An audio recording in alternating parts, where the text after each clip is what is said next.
Good evening. Have you heard there's a kickabout on at this tea time? Of course you have. Welcome to England against Germany. Oh, we've had some battles over the years. Remember the goal line technology goal? That wasn't given?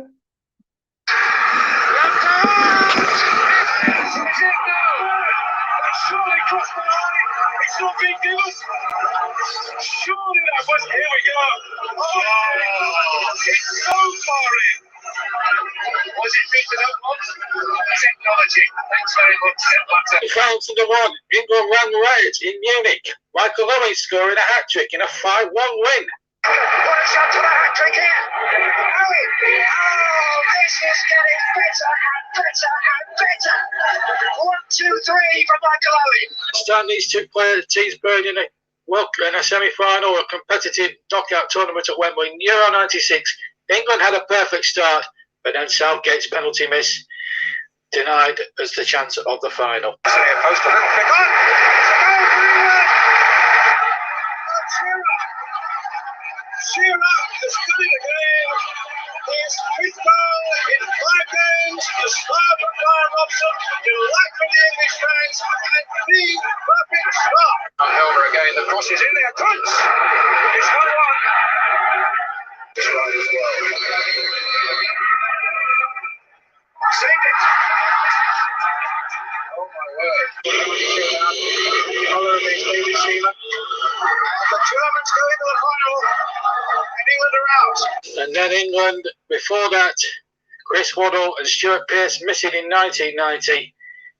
Oh, you couldn't bear it. Would you want to be Chris Waddle now or even Stuart Pearce?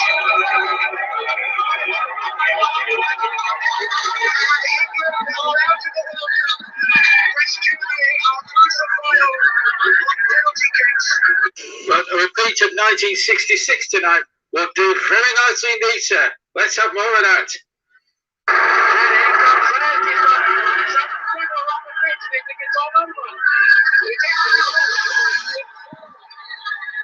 Yes, Ken. It would be absolutely tremendous if we could have the same again from our commentator, John Kane, who will be joining us very, very shortly. Let me go through the two lineups for you. England have named this side Pickford in goal, Walker, Shaw, Stones and Maguire across the back, and then we've got Trippier, Sterling, Kelvin Phillips, Saka, who starts, and Declan Rice and Phillips, incidentally, will be the two holding midfielders. Saka will play, I believe, on the left, I think. Harry Kane up front. So it means that Jack Grealish and Mason Mount miss out. And a lot of people who were calling for Jadon Sancho, well, they'll be disappointed, of course. Jurgen Klinsmann's threat for Germany. Sterling starts on the bench. As for Germany, well, Thomas Muller starts, having missed the last game. Kai Havertz and Timo Werner, the two Chelsea men, also come in. Also, there's the experience of the likes of Manuel Neuer, Mats Hummels and Josh Kimmich, and Toni Kroos is there as well. So plenty of still experience in that German lineup, and one or two survivors still from the 2014 World Cup winning squad. As regards yellow cards, England have been quite lucky in some respects. Phil Foden, who's carrying a yellow card from a previous match, he starts on the bench. There are three starters from Germany. That's Ginter, Kimmich and Havertz, who all have yellow cards. If they pick up just one of those yellow cards tonight, they will be out of the match. So all to play for then here at Wembley tonight, as the tension is building up. We're 10 minutes away from kickoff here at Wembley Stadium, and there's going to be an estimated crowd of around about 45,000 here tonight for this big match alone. We've had so many battles. Let's hope this one doesn't go to penalties, and let's hope England get on the right side. I've got Kieran with me, our special guest. Kieran, what a buzz, what an atmosphere it's going to be, and well, what do you think of the England side? Is it a good choice from Southgate, or have they been too conservative by playing two holding midfielders? That would be my worry. What's your gut feeling of the side? Well, Saka coming into the side will be a real positive. I think Saka may have a bit of an impact to the squad, but there's a couple of players in there that I think maybe shouldn't be playing, but I'll keep my views to myself. I'm not going to make my views on this squad.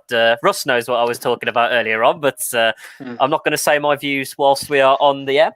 It's disappointing to see that he hasn't given the likes of Mings, Cody, Grealish, he hasn't given them a decent chance. I was half expecting him to play that 5 at the back, drop Cody in the middle. And if you've watched Cody play for England before, you can hear him. He commands that back line.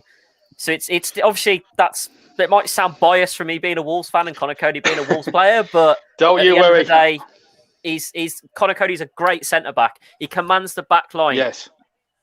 He does. Go on.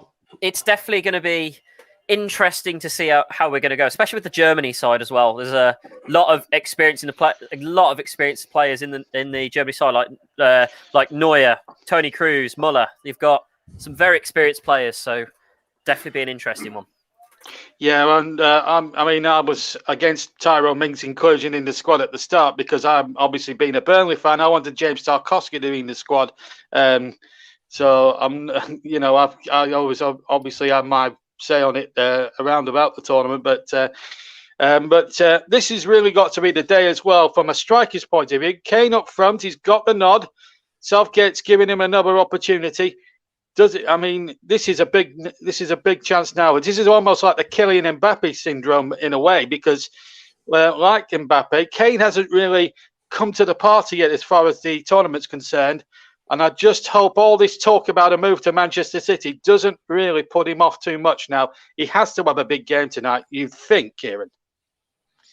Yeah, he's got to come out of this goal drought. I mean, look towards the end of the season, he was getting a bit sloppy with his goals, and he's not even scored a single goal this tournament for us. It's all been the likes of Sterling. So Sterling's got both goals. We've only scored 2 goals in the entire tournament. That's what I mean. How have we scored 2 goals and made it to the round of 16? I'll never know. But he's got to definitely do something. He's got to pull his finger out his backside, so to speak, and actually stop sucking his thumbs and actually go forward and try and actually score. But you don't know what's going through their minds. I'm hoping for a win tonight, but we'll certainly have to wait and see. Could this be just a normal, boring England game? You never know. Well, we might be pleasantly surprised, Kieran. We might get a really good game. I hope, anyway.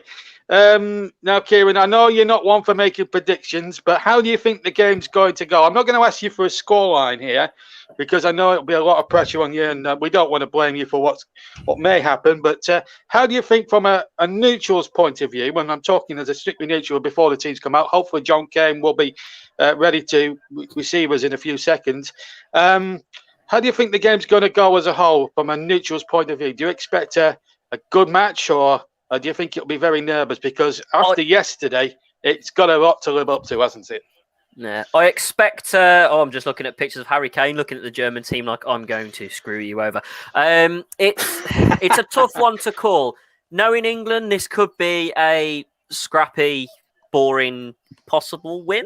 I don't know. I'm not going to say a scoreline, but it could be a win. But I'm not getting my hopes up, to be honest with you.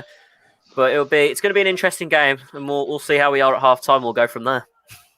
Absolutely. We'll hear from you again at half time. Thank you, Kieran. The German players are in the tunnel there. I've just seen Joachim Low looking very businesslike. Remember, he leaves the job after the tournament. It could be his last game today, or it could be further into the tournament. We don't know. But England and Gareth Southgate know they have to win. Now, the big question is, before I hand over to John Kane, our commentator, is has Gareth Southgate done what I've been asking him to do all tournament? Bring back the waistcoat. I haven't seen him yet. There's Harry Kane there in the tunnel. He looks very businesslike, and what a game he needs to have. Jordan Pickford, who's kept 3 clean sheets so far. Maguire keeps his place. It's such a great atmosphere now building. Oh, if we can get a good start and get a good result tonight, that would be fantastic. Well, the teams are in the tunnel, and if John Kane is there, we'll bring him in. So England against Germany for a place in the quarterfinals of the Euro 2020. Let's hand you over now to your big match commentator. Come in, John Kane. Thank you, JB, and thank you, Kieran, and good afternoon, everyone. And here with the start of a big game, big arch rivals in Germany versus England. Let's start quickly with the national anthem of the German team.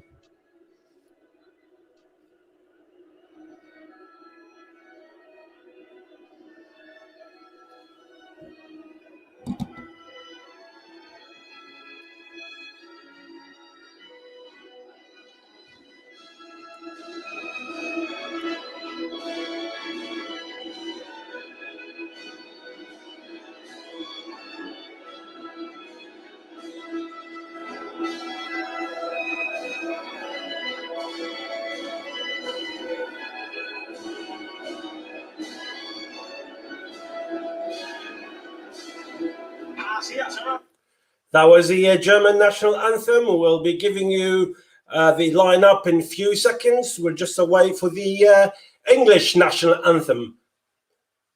And here is England with a national anthem coming up.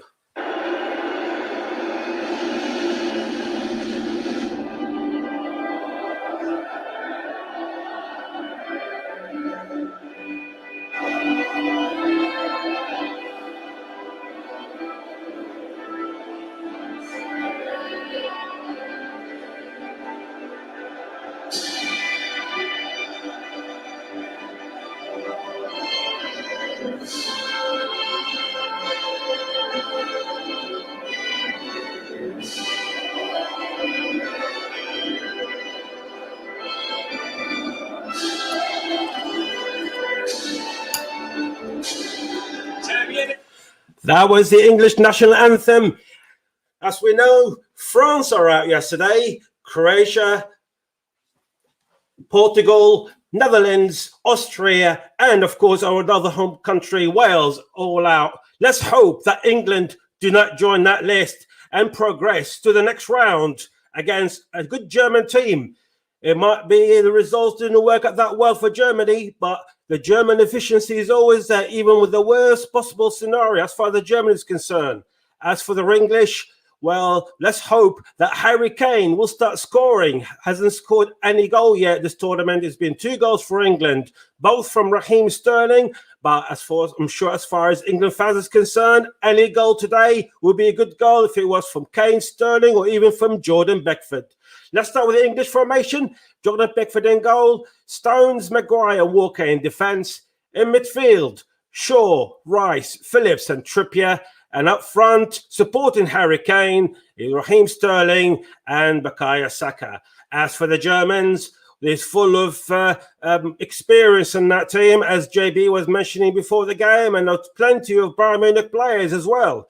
Of course, not mentioning 3 of them, well, 2 of them, in fact. I thought Werner was playing. 2 of them play for Chelsea. Neuer in goal, Ginter, Hummels and Rudiger in defence. In midfield, Gosens, Kroos, Grotza and Kimmich. And supporting Tony Werner up front is Havertz and Müller. So yes, it was 3 Chelsea players playing for the Germans tonight. And of course, let's hope that their Champions League success doesn't carry on today with these 3 players. We'll wait for the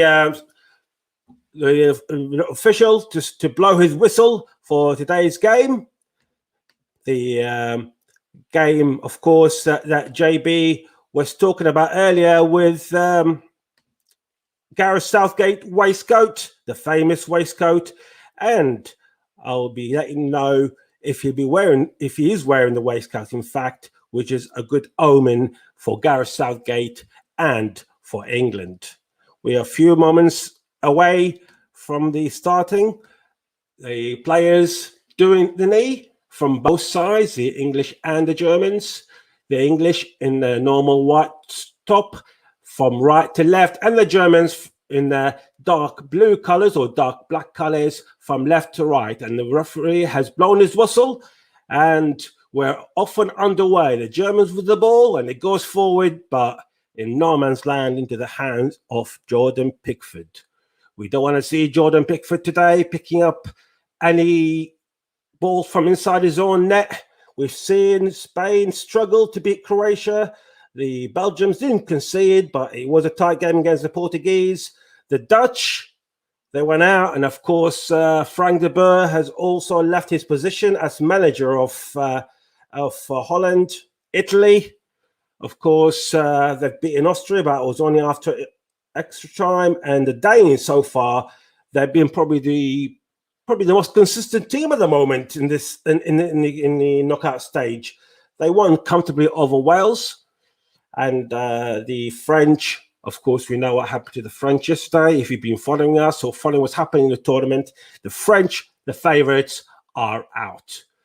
The ball head towards Maguire, but there's a foul on Thomas Müller on the English defender. In fact, sorry, I do apologise. It was Harry Maguire's foul. So it's going to be a free kick in the middle of the German half. And we can see Stones and Maguire up front, Trippier and Luke Shaw. It's more or less on the left-hand side of the pitch. And Shaw cross it inside the penalty area, cleared by the Germans. The Danes. The Danes played well, but no, it's the Germans who are playing today.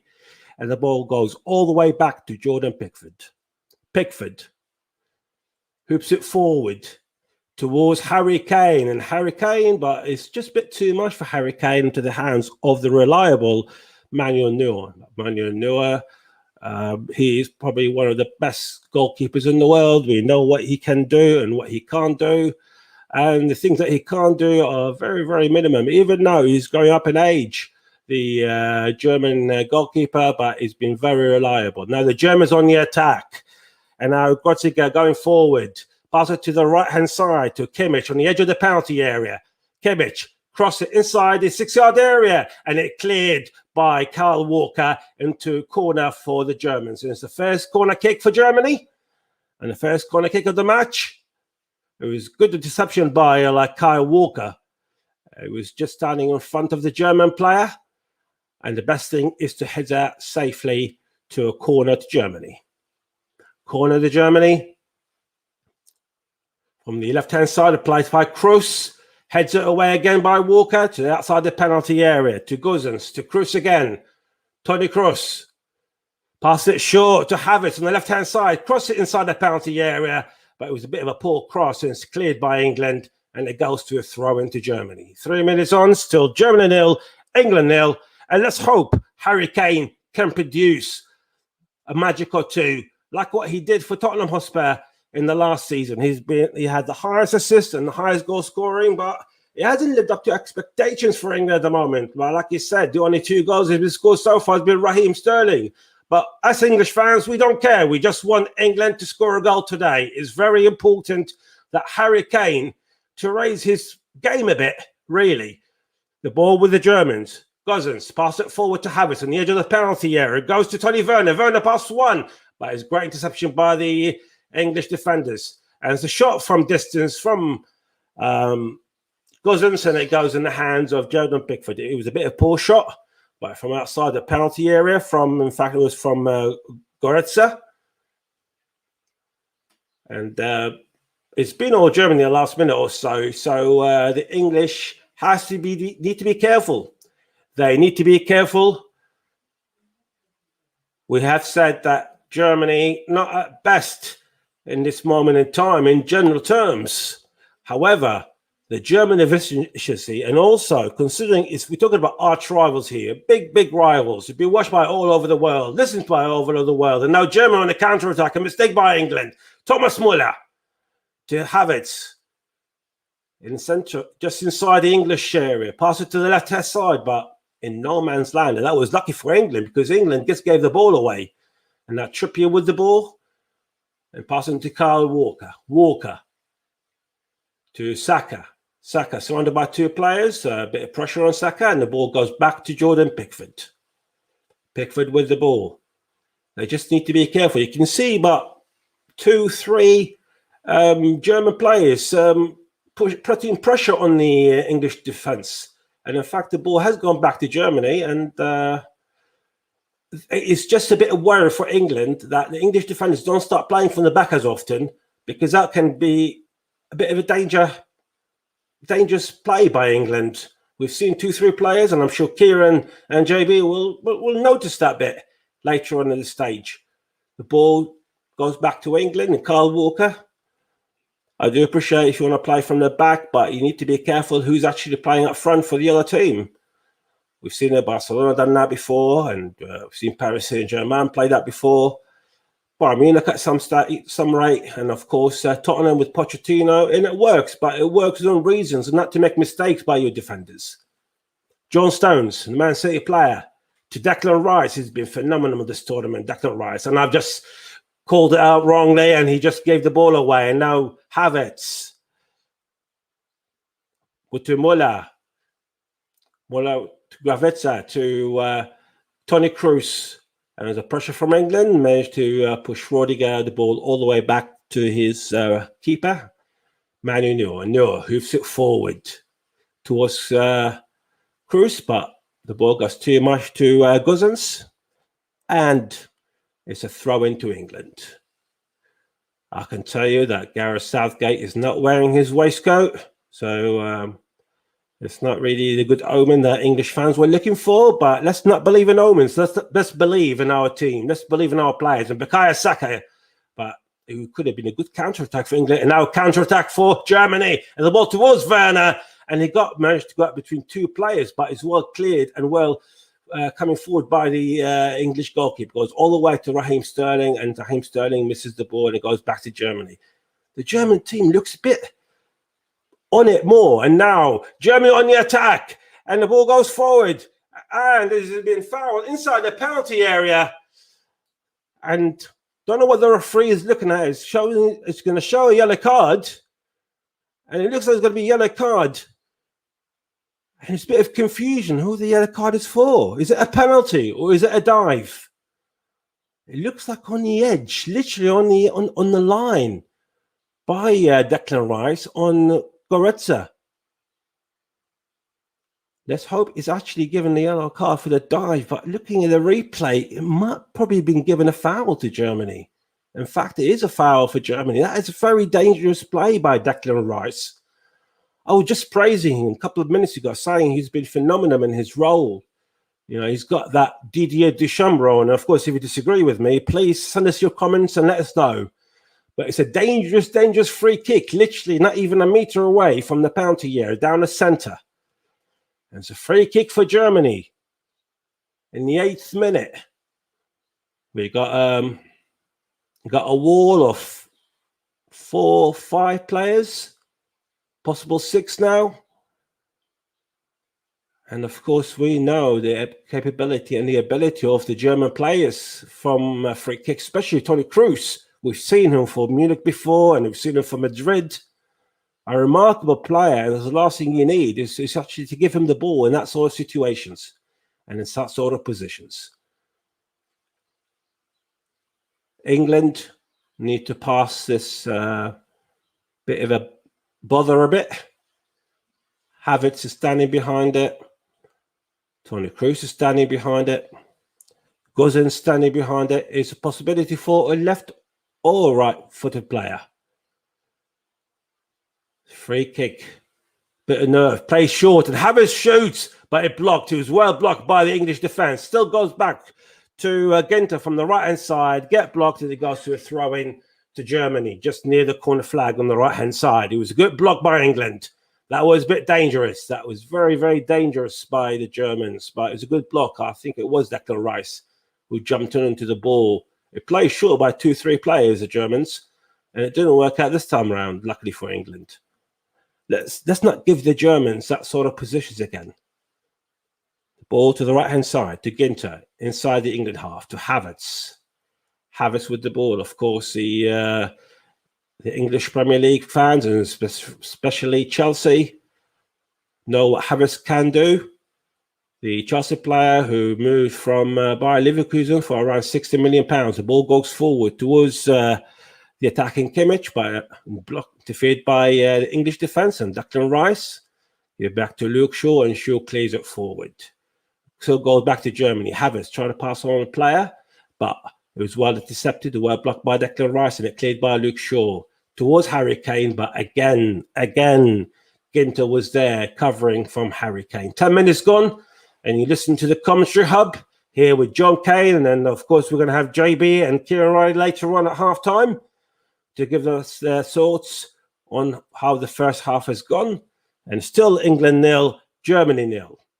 Germans with the ball. Hummels, of course, Matt Hummels, who started astray with Dortmund, and he's gone in his peak to Bayern Munich, and has gone back recently to Borussia Dortmund. Another fantastic player. There's been doubt on his ability if he can carry on playing in this high standard with the German team, but he proved so many doubters wrong. His pace might have gone off a bit, but he is there always in the right place at the right time. Havertz, cross it forward to the left-hand side in the edge of the penalty area towards Gozens, but it was too much on Gozens. It goes to a throw-in to England. thrown to England near that corner flag on the right-hand side. Of course, when Germany, and if Germany do go out of the tournament, Joachim Löw will be leaving the post. He'll be leaving the post, and of course, the new managers have been named, the ex-Bayern Munich manager, or the Bayern Munich manager last season. And it's a throw-in for England. Plays towards Trippier. The ball goes to Germany, and there's a throw-in to England. Throw into England inside their half still. We haven't seen much from England going forward, but we've seen more than once the Germans actually got the ability in causing danger, and this is not something that we want to see. Raheem Sterling with the ball. Raheem just inside the German half. Push it back to Calvin Phillips, to Declan Rice. Rice just inside to Luke Shaw. Luke Shaw to Rice. The ball gone back. Like we talk about that pressure from the German forward who's trying to disrupt the England playing from the back a bit. But England, Raheem Sterling on the Saka, in fact, on the right-hand side. And it was good interception by the Germans. And in fact, he is flagged by the linesman. And he noticed that there is an infringement by Rudiger on Bukayo Saka. The Chelsea man on the Arsenal man. The Chelsea man for Germany and the Arsenal man for England. And there's a foul and a good position for England. But 2-3 meters on the right-hand side of the German penalty area. And a good position for England. And they have got players with a good aerial ability. John Stones, Harry Maguire, Harry Kane, Declan Rice, Calvin Phillips. And it's going to be a free kick. Plays from Kieran Trippier inside the penalty area. Heads from Maguire. Cleared by the German defence. And now the ball goes all the way back to Jordan Pickford. That was a bit of a waste of the free kick. Kieran, if you can hear me and if you're with me, just quickly. That wasn't a good free kick for England, wasn't it? This was absolutely diabolical. The chance was there. Harry obviously, you had Maguire and Kane all in there.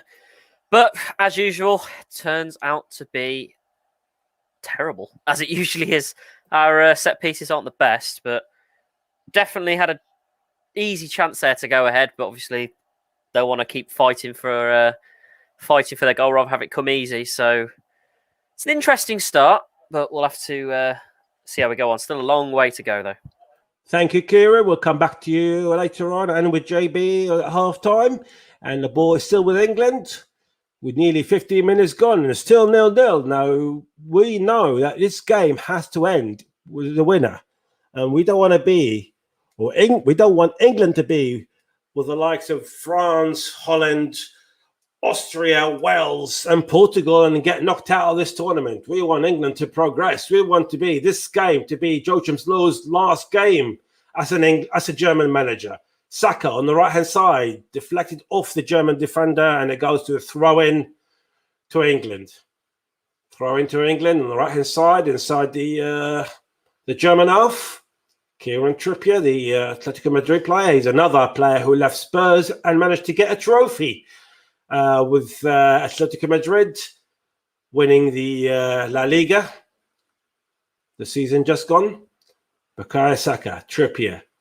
Push it back to Phillips. Ball with John Stones. Stones inside the German half to Declan Rice. Now Raheem Sterling. Raheem try to take on Bayer. Goes down the centre and a shot from Raheem Sterling. And that's a fantastic save by Manuel Neuer, and it goes to a corner kick for England. Fantastic play by England. Fantastic play by Raheem Sterling. And he did take the Germans by surprise. Fantastic shot to the left-hand side of Manuel Neuer. And it was a fantastic save by the German. Yes, that is what we want to see from England. We need to get and put pressure on Germany as much as we can. So far, we're only just seeing pressure from Germany in the first 10 minutes. And now England are putting the pressure on Germans. There's a free kick on a corner for England. Inside to Harry Maguire, and the head from Harry Maguire towards goal, but it was a bit weak header, easily in the hands of Manuel Neuer. We're starting to put the pressure on England, And the shot from Raheem Sterling is a good omen for England. There's a good start in the first 16 minutes. The ball goes towards Germany. There's an intrusion on the German player, but referee says play on. It goes to Calvin Phillips. And the ball goes back to Jordan Pickford, the Everton manager. And of course, Everton are like Spurs, are looking for new managers. The talk of Rafa Benitez and the talk of Nuno Espirito and the talk of I'm not going to go around the Tottenham lineup, the Tottenham candidates that Spurs gone through over the last week, because it'd be embarrassing for Spurs, and it probably will take all the way to half time. So I'm going to leave that bit out. I'm just going to talk about Everton, and obviously they're talking about Rafa Benitez being the new manager at Goodison Park. There's a foul. There's a foul on Calvin Phillips. There's a push by Calvin Phillips. And now the Germans on the attack on the left-hand side. Gosens. Ball goes back to Rudiger. Toni Kroos. Toni Kroos, the Real Madrid general, the ex-Bayern Munich player. So crucial for Germany, so crucial for Madrid. If you watch them, and for Real Madrid, they're very, very good. Now England on the counter-attack, and Raheem Sterling again. And it's 4 against 5. And Raheem Sterling down the centre to Saka. Still down the centre, trying to pass it back to Saka, but it was well intercepted, well covered by the German players. Kroos again to Havertz. Now Germany on the attack. Muller, cross it forward to the left-hand side towards Tony Werner, but it's too much to Werner. Or did Werner was a bit lazy? I think it was Werner being a bit lazy and not trying hard, trying to get that ball from Thomas Muller. We've got so many players here, and it's so hard to predict, especially after watching France going out and Spain struggling and the Dutch going out and Belgium struggling to beat the Portuguese and Italy struggled to beat Austria. And of course, like we said, the Danes were the only ones who gone comfortably in this round. And it's so hard to predict between two arch rivals. And like I said, we want an England win, but let's hope that England can live up to that expectation from their fans. Could this be the year when it comes home? Luke Shaw didn't get the ball rightly to Raheem Sterling, intercepted by the Germans, and the ball goes to Toni Kroos, all the way back to Hummels. Goes to Ginter, the Borussia Mönchengladbach player, who's been brilliant for Mönchengladbach, who had a very good season in Bundesliga. The ball goes forward towards Werner again, but it's too much for Werner. And Carl Walker, who's covering there, back to his goalkeeper, Jordan Pickford. Nearly coming into 20 minutes and still 0-0 between England and Germany. We're expecting so much from this game. We're expecting so much. And so far, it has been, I would say, an exciting game. We've seen few chances for both teams. And the ball kept, and both teams are trying to go forward, trying to create something. And so normally in that sort of games, you think the managers or the players will be a bit cautious, but no, so far both teams are going for it. Ball to Trippier, and there's an offside on the England man. There's an offside on Kieran Trippier, and Trippier is playing on the right-hand side again, which is, I know he played a few games for Atletico Madrid on the left-hand side, and he started this tournament against Croatia on the left-hand side, but I must admit, I think seeing Kieran Trippier on the right-hand side, which we normally play for Burnley, Tottenham, and most of the time at Atletico Madrid, is the right side for him. Ball with Havertz, who's playing a bit deep at the moment. To Goretzka. Back to Rudiger. The ball with the Germans. To Kroos. The ball sitting inside the German half and it's intercepted by England. And now England could have gone on the counter-attack here, but Trippier decided to put the ball back. And goes to Declan Rice, and to Raheem Sterling, unmarked, down the centre, surrounded all of a sudden now by 3 players. Ball goes to Declan Rice, back to Walker, to Trippier again on the right-hand side, inside the German half, to Saka. Saka try to take on Kroos, but he's well intercepted by the Germans. And now the Germans on the still on the defence.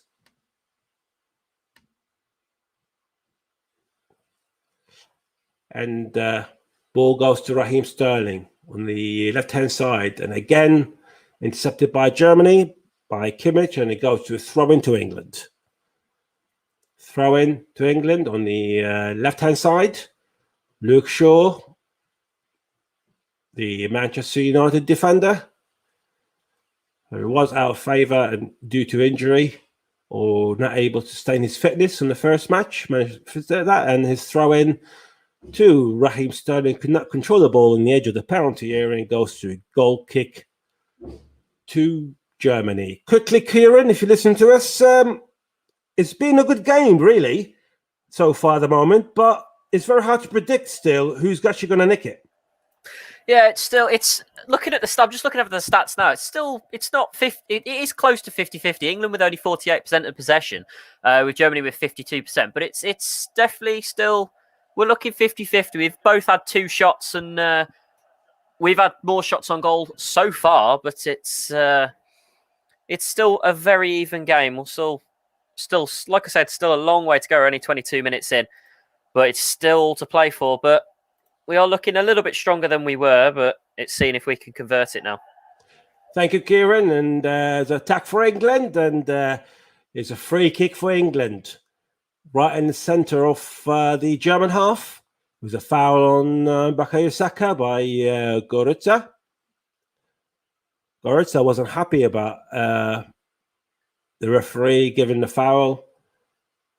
He thinks that he got the ball first. But there was a bit of an altercation there. And there's a foul for England. And there's a foul. A dangerous position. Luke Shaw standing behind it. I said it could be left-footed or right-footed. Luke Shaw and Kieran Trippier. Luke Shaw cross it inside the penalty area towards Harry Maguire. Heads from Harry Maguire. And it cleared by the German defenders again. It goes to Tony Werner. And now back to Manuel Neuer, dangerously. And it goes forward. It goes back to Saka. Well, it's too much for Saka. And it was too forward by the German player. And it goes inside the English half. Goes all the way back to Jordan Pickford. Kieran got an update for us quickly from Wimbledon. Go ahead, Kieran. So from the 2 cameras that I've got, we've got Federer Marino playing on centre court currently. It's still 1-set love to Federer, but he's struggling in his second set. He started off very well by going 3 games up, but it's now 5-all as they approach. Hopefully don't go into a tiebreaker in the second set. But Federer struggling with this second one and just getting underway on court 1. We have Struff against Medvedev, which has just got underway, and that is still 0-0 in the sets and 0-0 in the games. But it's 30-15 to Struff as it stands. Thank you, Kieran. And here it's still 0-0 between England and Germany. And Raheem Sterling on the left-hand side. Pass it to Luke Shaw. Luke Shaw trying to go forward. And there was a pull by the German defender. It was a foot pull by Ginter. And there's another foul for England. From a good position on the left-hand side of the penalty area. We've seen fouls by few fouls by Germany in the last 2-3 minutes. And there's going to be yellow card. It's the first yellow card of the game. It's going to be for Matthias Ginter, the centre-back for Germany in today's game. Christian Ginter, the Borussia Mönchengladbach player. I mentioned he actually he had a very good, decent season with Bundesliga. And thank you, Kieran. He just informed me that he'll be missing the next game if German do progress to the next round, of course, who progress. And if this game will play the winners of Sweden and Ukraine, and it's not going to be an easy game. Of course, that's a game that's going to be with Russ Vernon later on after this game. There's a free kick. And again, Trippier this time takes it inside the 6-yard area and heads it away by Matt Hummels. And it goes to a corner to England. There's another corner for England. It was a good cross by Kieran Trippier. And in fact, it was Kimmich, I do believe. It was Kimmich who actually heads it away, and it goes to a corner for England from the right-hand side. We start to see England put in the pressure again, and it's been England over the last probably 10 minutes or so, which is unlike the first 10 minutes where Jones were the better side. Corner for England, Kieran Trippier. Cross it inside 6-yard area, cleared by Germany. Goes back to Calvin Phillips. Phillips Cross it forward. Beautiful ball to Kieran Trippier. Trippier cross it from the right-hand side. And a head from the Harry Maguire. But the header from Harry Maguire goes over the bar. That is a chance. That was a very good chance. And I don't think it was much really trouble for Harry Maguire. He should have done more, hadn't he, Kieran? Yeah, he should. He definitely should have. I'm just watching the replay of it now as it comes across. On the instead of knocking it sideways, so I did now. I'll just hit it forward instead. He's obviously not thought about where he's going to place that. I'm going to guess he was aiming for the top corner, but just couldn't get it square on his head properly. It looks like it more hit him on the centre, so he decided to go. Oh, I'll go forward instead of sideways. But definitely a better chance now. We'll cut back to you with Sterling's on the case. Kieran Sterling on the left-hand side, trying to pass on the player. Good to Sabah Hummels. Go back to Luke Shaw. Try to cross it, but it's a weak cross by Luke Shaw. Now the Germans with the ball. Goretzka. We haven't seen the Germans going forward in the last probably 5-10 minutes or so. So it's a good thing, good progress by England to stop the Germans from going forward. It means, from my prediction, Declan Rice and Phillips are doing their job in that midfield. They've been very solid throughout. They haven't conceded a goal so far. England scored 2 goals through Raheem Sterling. And, of course, we don't want to see England lose the shine of keeping a clean sheet so far.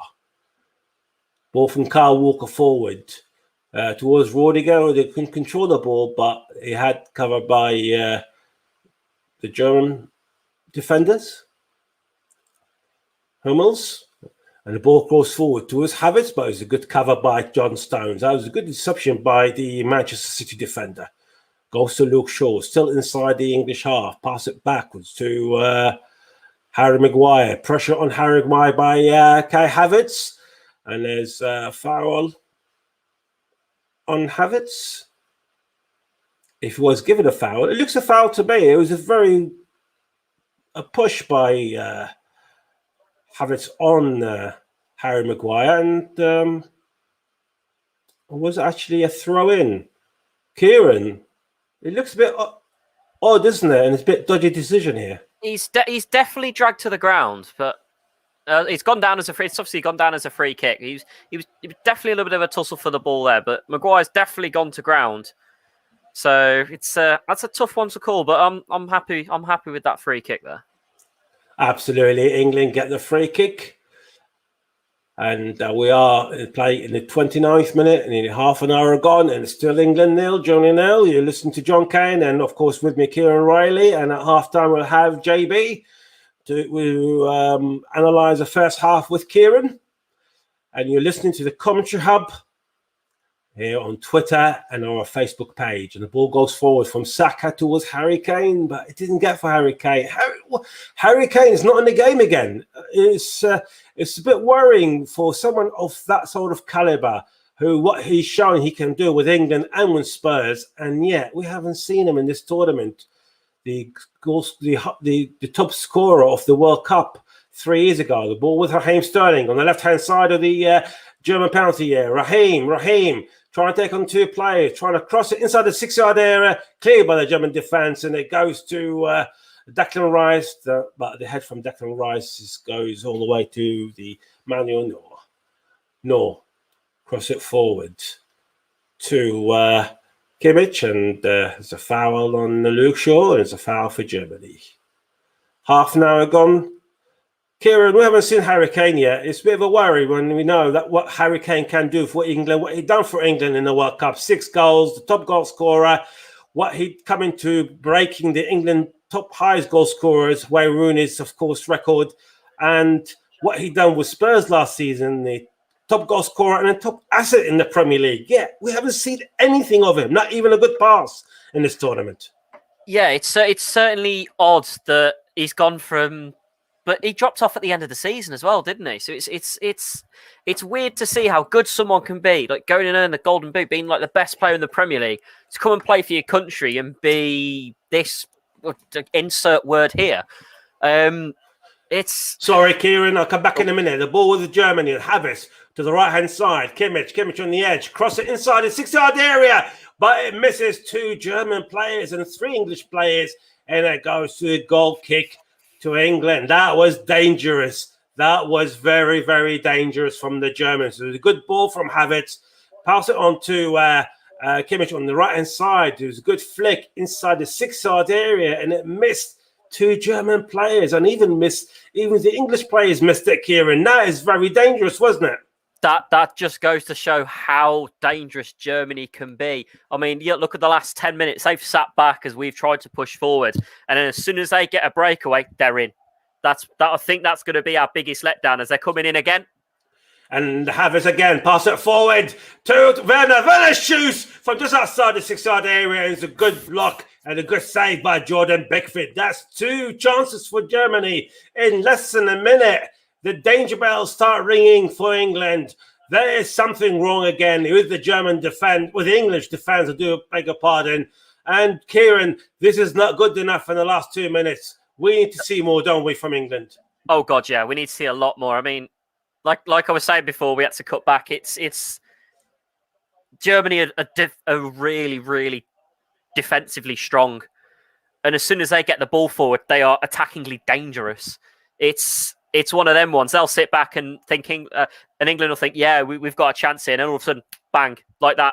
Within the space of 2 minutes, they've had 2 decent, really, really decent efforts. It's definitely worrying. And if this goes to extra time and Germany do that and we falter, that's game over. Thank you, Kieran. I completely agree. I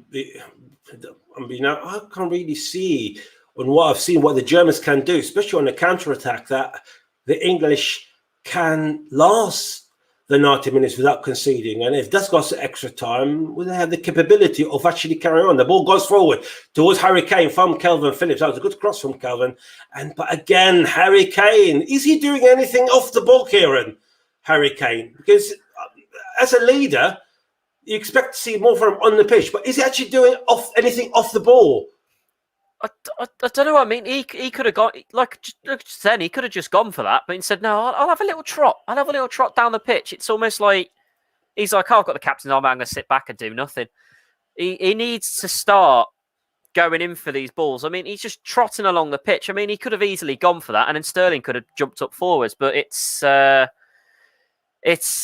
of them ones. He's really not performing. I think we need to see better of Harry Kane. I don't know how he's still been playing. I honestly don't know how he's still playing. A ball goes forward. There's another dangerous attack on Kimmich on the right-hand side. And this time it's well intercepted by the English defender, and it goes to a throw. And that's another dangerous attack for Germany. The Germans are actually starting to find the holes in that English defence. And maybe it was a bit offside, but that's not the point. The point is the German attackers, they started to see the holes in that English defence, and that is not good enough for England. Offside or no offside, we need to see more from England defensively. Have Germans found the weakest link? And who is the weakest link? I'm sure Kieran and JB will speak at half-time, and they analyse the first half. Who was the weakest link? Quickly, Kieran, give me one name. Who's the weakest link in that attack by Germans? Who's the weakest link in the Germany attack at the minute?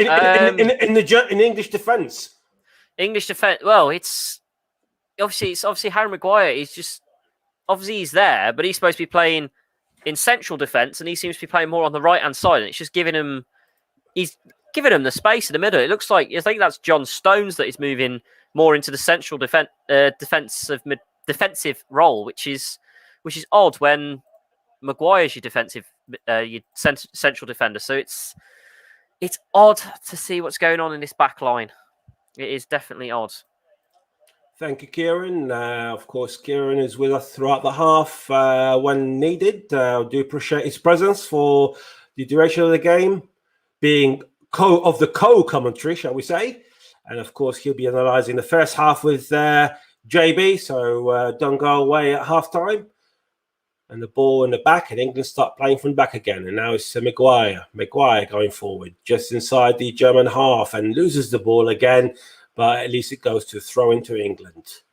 We've seen, we were expecting a lot from Harry Kane, as we said before the tournament. We were expecting a lot from Raheem Sterling. I know Sterling scored 2 goals, but it hasn't been the performance that we expected from him. we weren't expecting anything from Kai Havertz. I have to put my hands up, and I thought he's going to be one of them players who won't even be playing. Yet he's scoring goals, and he's been very productive for the Germans. Now, the ball was Raheem Sterling, surrounded by 4 players, back to Harry Kane. It goes to Declan Rice down the centre. Rice passes to the right-hand side of the penalty area to Kieran Trippier. Can England find a goal before half-time? Walker was thinking of the cross, pass it again to Trippier, and it goes to Rice on the edge of the penalty area, but it cleared by Germany, and it goes forward, and it goes to Kieran Trippier. It goes to Calvin Phillips.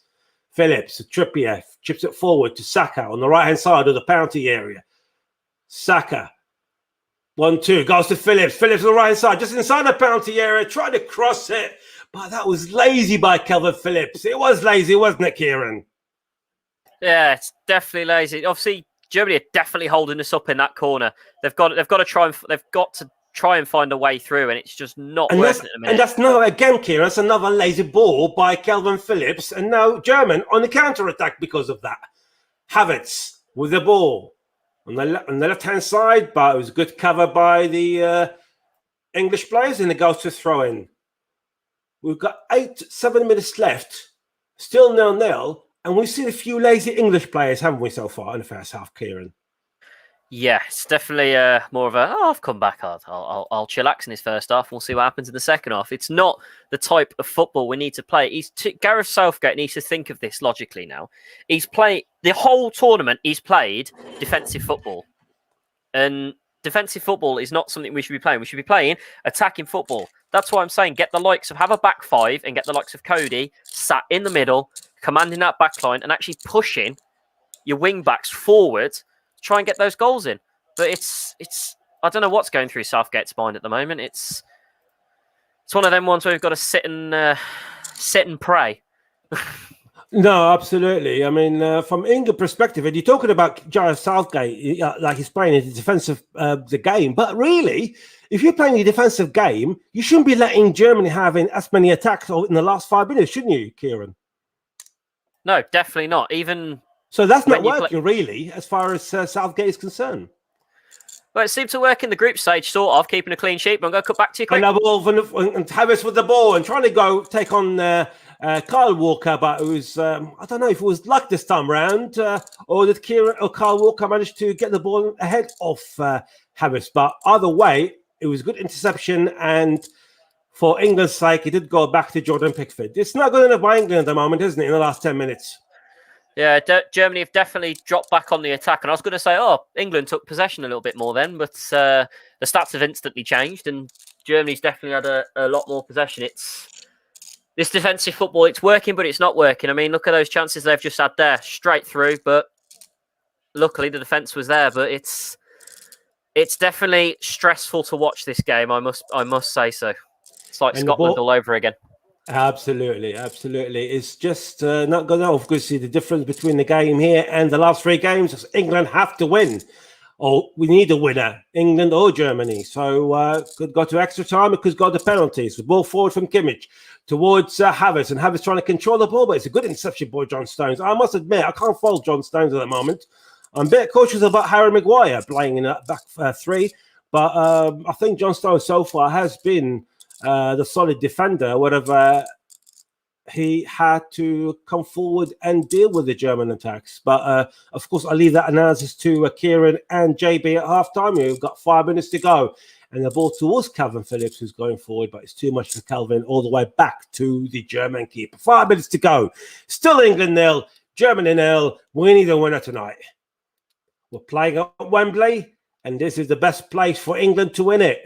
From all places, it could have been played anywhere. This tournament had so many places. It had Munich, it had Baku, it had Amsterdam, it had Copenhagen. And England should be lucky they are playing at Wembley against Germany at this stage. Of course, we have got the semi-finals and the finals at Wembley. But let's talk about today's game, because we want to see England go through Germany first before we start even think about who we're going to play. If it was going to be Sweden and Ukraine, of course, that game will be coming up live with the commentary hub with Ross Vernon after the completion of this game. We're waiting for breakthrough. It's been an exciting game. We've seen attacks and we've seen a few chances for both teams, mainly for Germany, to be honest. But any team, especially if the Germans do nick a goal before halftime, it's going to be a big, big problem for England because going forward, Harry Kane is missing. The German players up front, not all of them, are actually doing something. Thomas Muller's doing something. Havertz, even Werner, we've seen him having that chance with Jordan Pickford one-on-one. He didn't score, but at the end of the day, he still showed and he still told the German English defenders that I am there. I am there, Jordan Pickford. I am there to do something, and he was. And Calvin Phillips playing with danger there, but luckily he managed to keep the ball and the ball with England. But let's hope England can put a bit of pressure in the last few minutes of the just before half time. Now Harry Kane going forward, going down the centre, goes one, goes two, goes down, and it's a free kick for England from a dangerous position. That's probably the best we've seen of Harry Kane throughout the whole tournament. Not even this half, isn't it, Kieran? Oh God, yeah, it's fine. It's actually nice for him to actually touch the ball for once. But he gets two touches, he goes straight down. But that's a lovely little challenge. It looked like he dived a little bit there, but definitely saw the contact there. So we'll have to wait and see what happens with this free kick. But it's good to see Harry Kane actually doing something for a change, rather than just trotting about the pitch like he's a ghost, like there's no one home. Someone's finally knocked on the door and gone, "Hello." Absolutely. It's a dangerous free kick. 3 minutes to go, plus stoppage time. And Luke Shaw, Kieran Trippier standing behind it and more towards the left-hand side. So it's probably more better for Kieran Trippier to go for it. We've seen Kieran Trippier scoring for England. I can't remember against who, so I'm sure Kieran will provide me with the name of the country that Kieran Trippier scored against. But let's wait and see if he scores again. And England with a dangerous free kick. Can England go ahead before half-time? Trippier plays it short towards Harry Kane inside the 6-yard area, but right in front of him it was Hummels who clears it in front from ahead of Harry Kane. It goes to a corner. It was the idea. It was the right idea. It's a good chip from Trippier towards Harry Kane, but Matt Hummels done his job perfectly. We did say that he loses space a bit, Matt Hummels, coming to this tournament, but he's always in the right place at the right time for Germany. And it's a corner on the left-hand side for England. Trippier, the Atletico Madrid man, cross it inside the 6-yard area, cleared by the German defenders again. And it goes all the way to Gosens, and Gosens clears it forward. And Germany trying to go on a counter-attack, but Calvin Phillips just on the right down the centre, and a pass all the way back to Pickford. Ball for England. Pickford hooves it forward to the right-hand side. Phillips again. And the referee says play on. There was a foul on Phillips from Kai Havertz.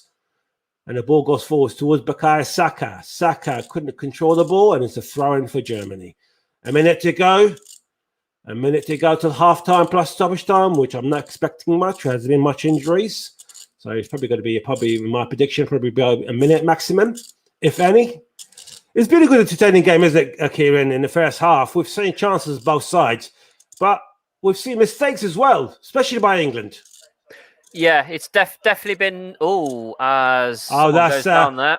Sorry, Kieran. I'm back to you in a minute. It's been a late challenge by the England player on the German, and there's going to be another yellow card. There's going to be another yellow card. I can't see who's the player. I'm just having a look at the replay. It was Calvin Phillips. That was a very dangerous play. It was right on the foot of Toni Kroos. And I'll tell you what, I wouldn't be surprised if I looked at it again and see it and probably give him a red card, isn't it, Kieran? Definitely, but by the looks of it, VAR's not having a look. They've confirmed it as a yellow card. Obviously, they're happy with that. Which, to be honest, I'm loving VAR in the Euros. It might give the Premier League something to look at, but we will. That's a thing for another day. It's definitely been an interesting first half. It's been end to end. Not really seen much out of England. Really, we've seen no few chances, but obviously they've not gone our way and have been absolutely terrible. So I'm hoping we come out in the second half a lot better. And you were right with your prediction. 1 minute added on. Indeed, we are inside the first minute of injury time. It was only 1 minute.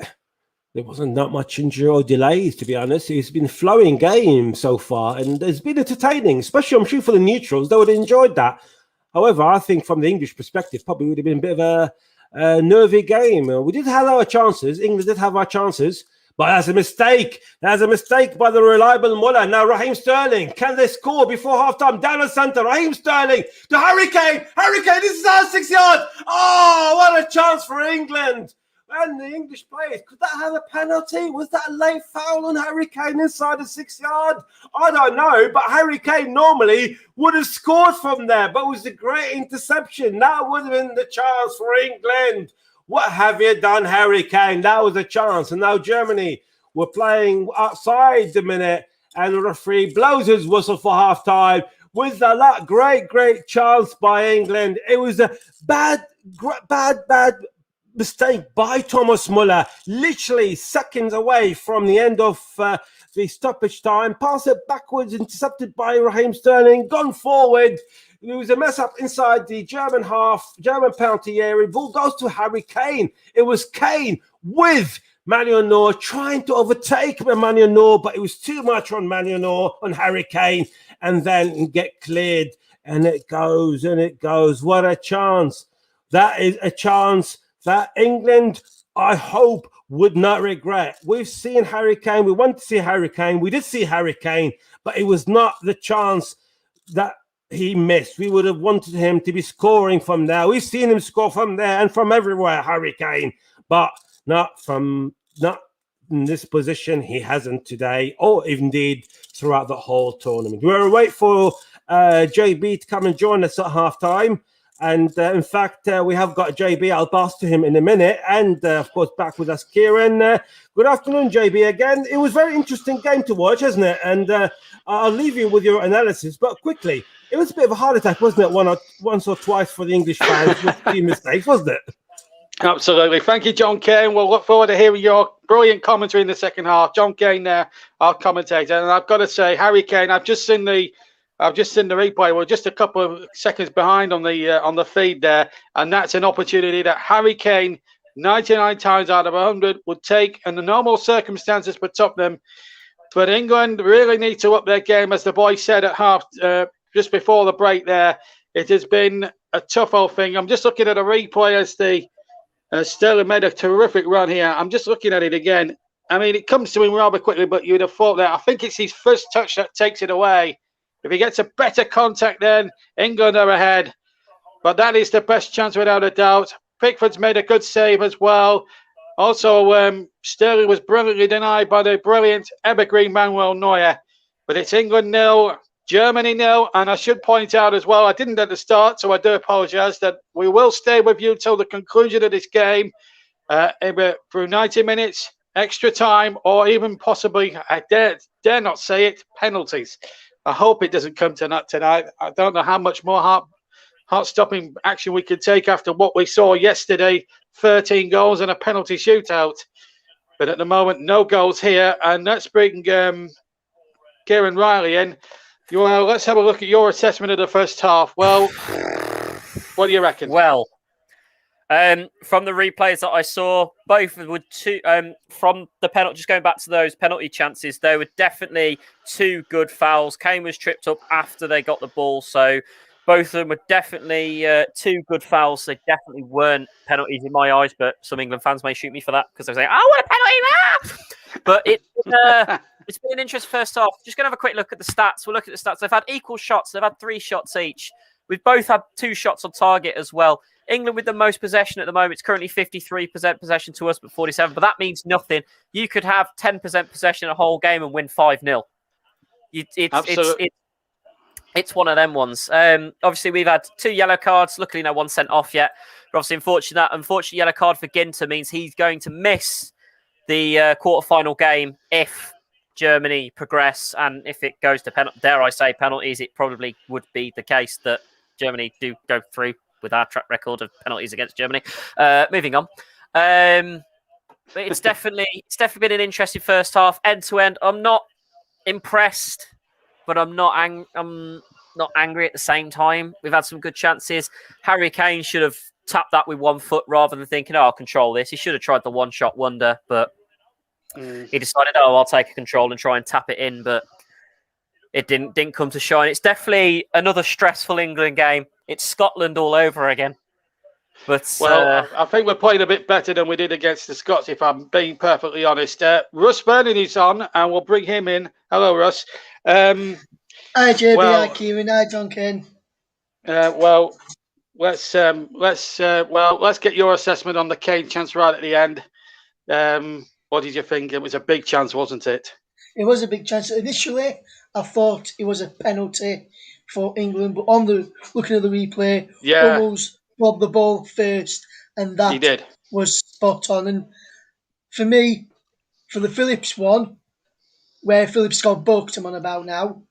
Go on, yeah. I've seen a lot of those challenges in the tournament so far, and they've not been penalised for yellow cards. That's and a very Phillips good point you make there. And Phillips actually won the ball. And where's he supposed to go? He played the ball, and when he plays the ball, his foot's going to go in that direction where he went. So I think he was very unfortunate to get a booking there, Karen Phillips, when certain players, even I think if you recall in the last game for Germany, I recall Tony Cruz doing a similar challenge to what Phillips did, where Phillips got booked for and Cruz didn't even get a booking. Absolutely. Let's just switch off on the game before we talk a bit what might happen in the second half, because I think if we go back to you, Kieran, I think you've got a Wimbledon update for us, haven't you? Yeah, play is getting back underway now on courts 2, 4, 5 and 6, where after a massive rain, in fact, they're getting underway on all courts now after a massive rain delay. But the current games that are in progress, Federer is struggling in the third set. He is now 2 games down after Mannarino took him to a second set tiebreak. He's currently 2 games to love in the third set against Mannarino. Over on court number 1, we've got Struff against Medvedev, and that is currently 4 games to 2 in the second set, with Struff getting the advantage for the game, possibly making it 4-3 in the first set.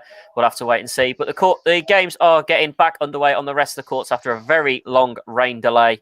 But I'll bring you updates from that as we get them. Thank you very much indeed. I'm going to bring John Kane in. So Federer there struggling in the tennis there at All England Club. I'm going to bring John Kane in for his assessment, our match commentator. Well, you've been in a great position of commentating on this game.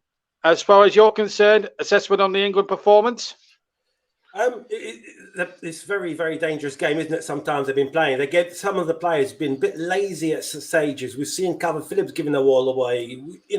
We've seen few players not really controlling that midfield as much as we wanted to be. I know Declan Rice, sort of appraised Declan Rice and Calvin Phillips prior to this game, but they're not really doing much. And as for Harry Kane, I mean, I'm surprised that he actually had that chance in the end. And being a Spurs fan and seeing what he'd done in the not just last season, but mainly last season, but over the years, he's been fantastic. However, I still think that Harry Kane needs to play a bit deeper and let someone like what he had at Spurs with Son, as Raheem Sterling, and let him go with him or ahead of him to able to get him more involved in the game. But even then, Kane is really, really struggling, JB.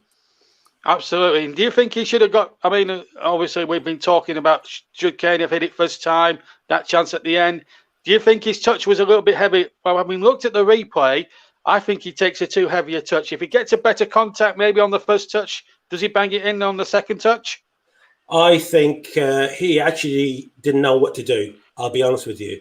And I think the big problem with Harry Kane at the moment is he's not decisive as much, even as we've seen in the last kick of the game. I think he's thinking of where I'm going to be next.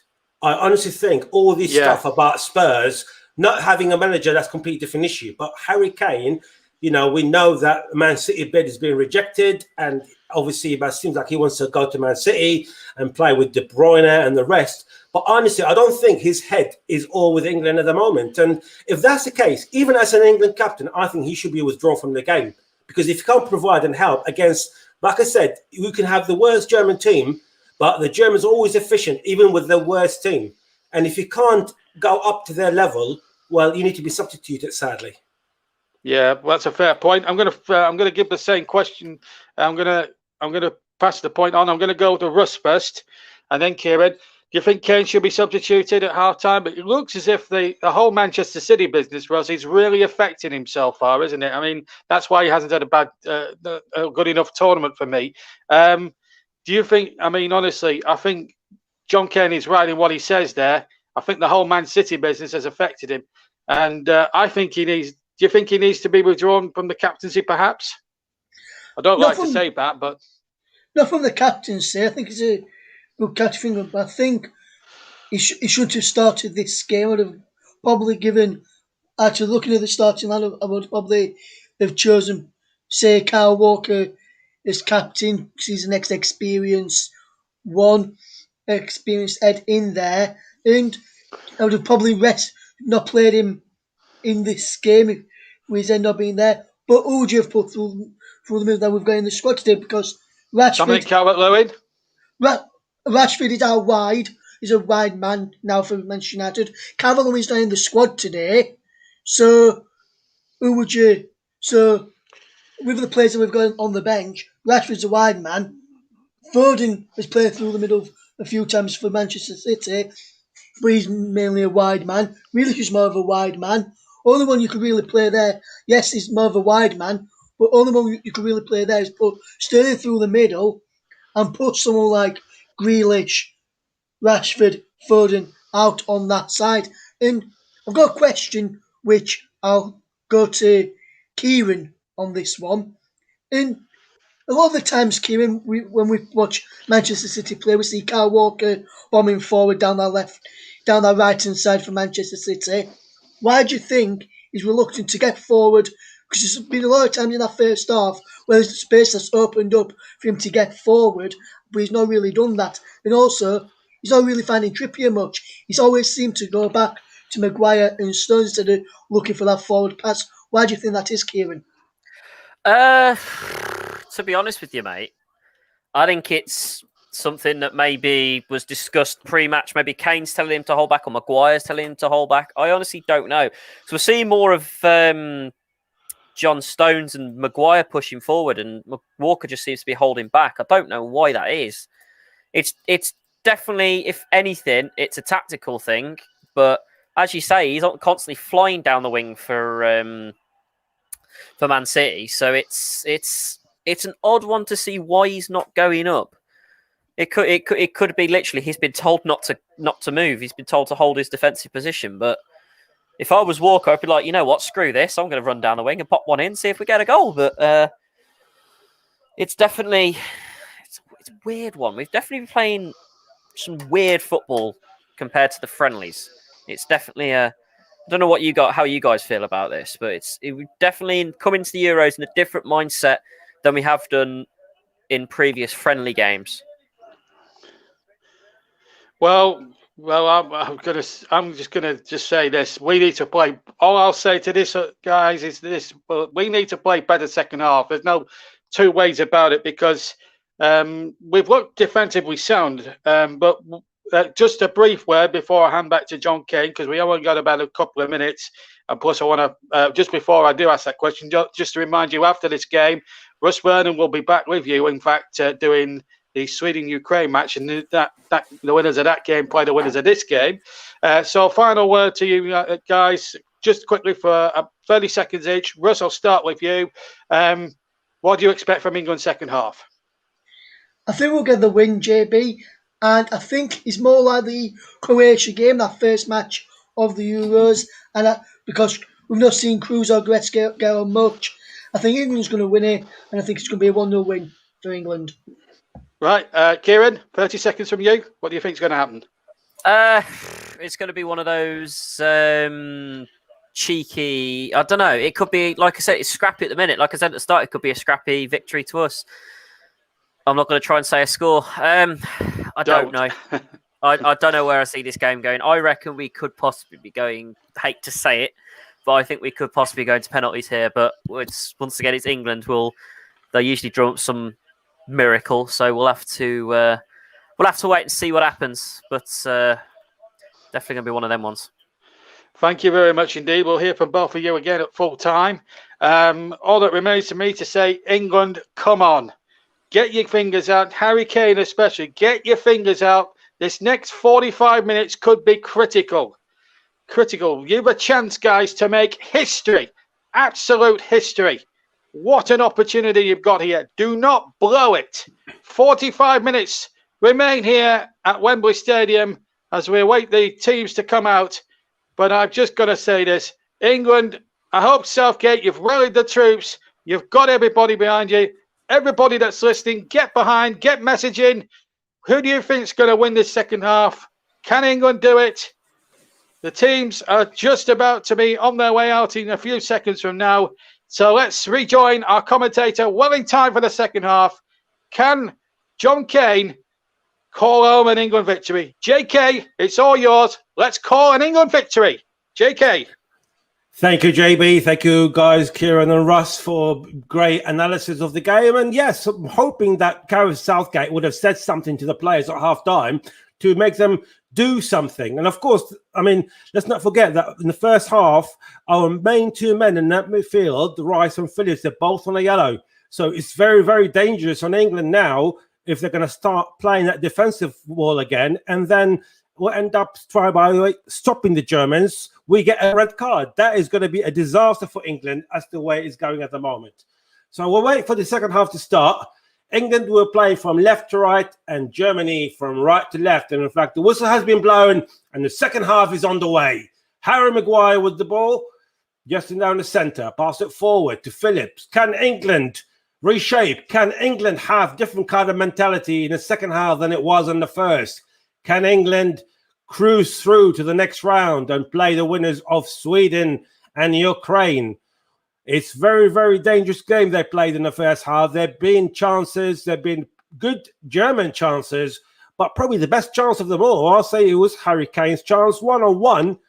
And Harry Kane, when you'd always expect him to be scoring from any position, let alone just one-on-one inside the 6 yard, couldn't control the ball. And as I spoke to JB and Kieran and the boys earlier, at half-time, I think, from a Spurs point of view, I think that Man City move is affecting him a bit this tournament. I'll come back to Kieran in a second.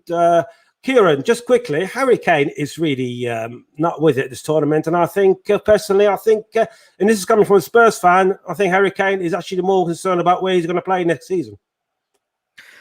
Yeah, he's definitely... I don't know what's going to happen. I hope he stays at Spurs, to be fair, because he's built a good career up there. But it's one of them ones where if you want to play this tournament, you play, especially if you want a new contract, you play for a new contract. You don't just sit back like he's been doing. Maybe he's getting a bit lazy. I don't know what's going through Harry Kane's mind at the minute, but I'm hoping he tries and shines through in this second half, and we get a decent half out of him. But it's not been happening so far.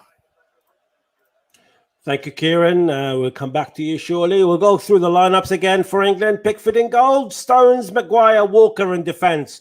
In that midfield, Luke Shaw, Rice, Phillips and Trippier.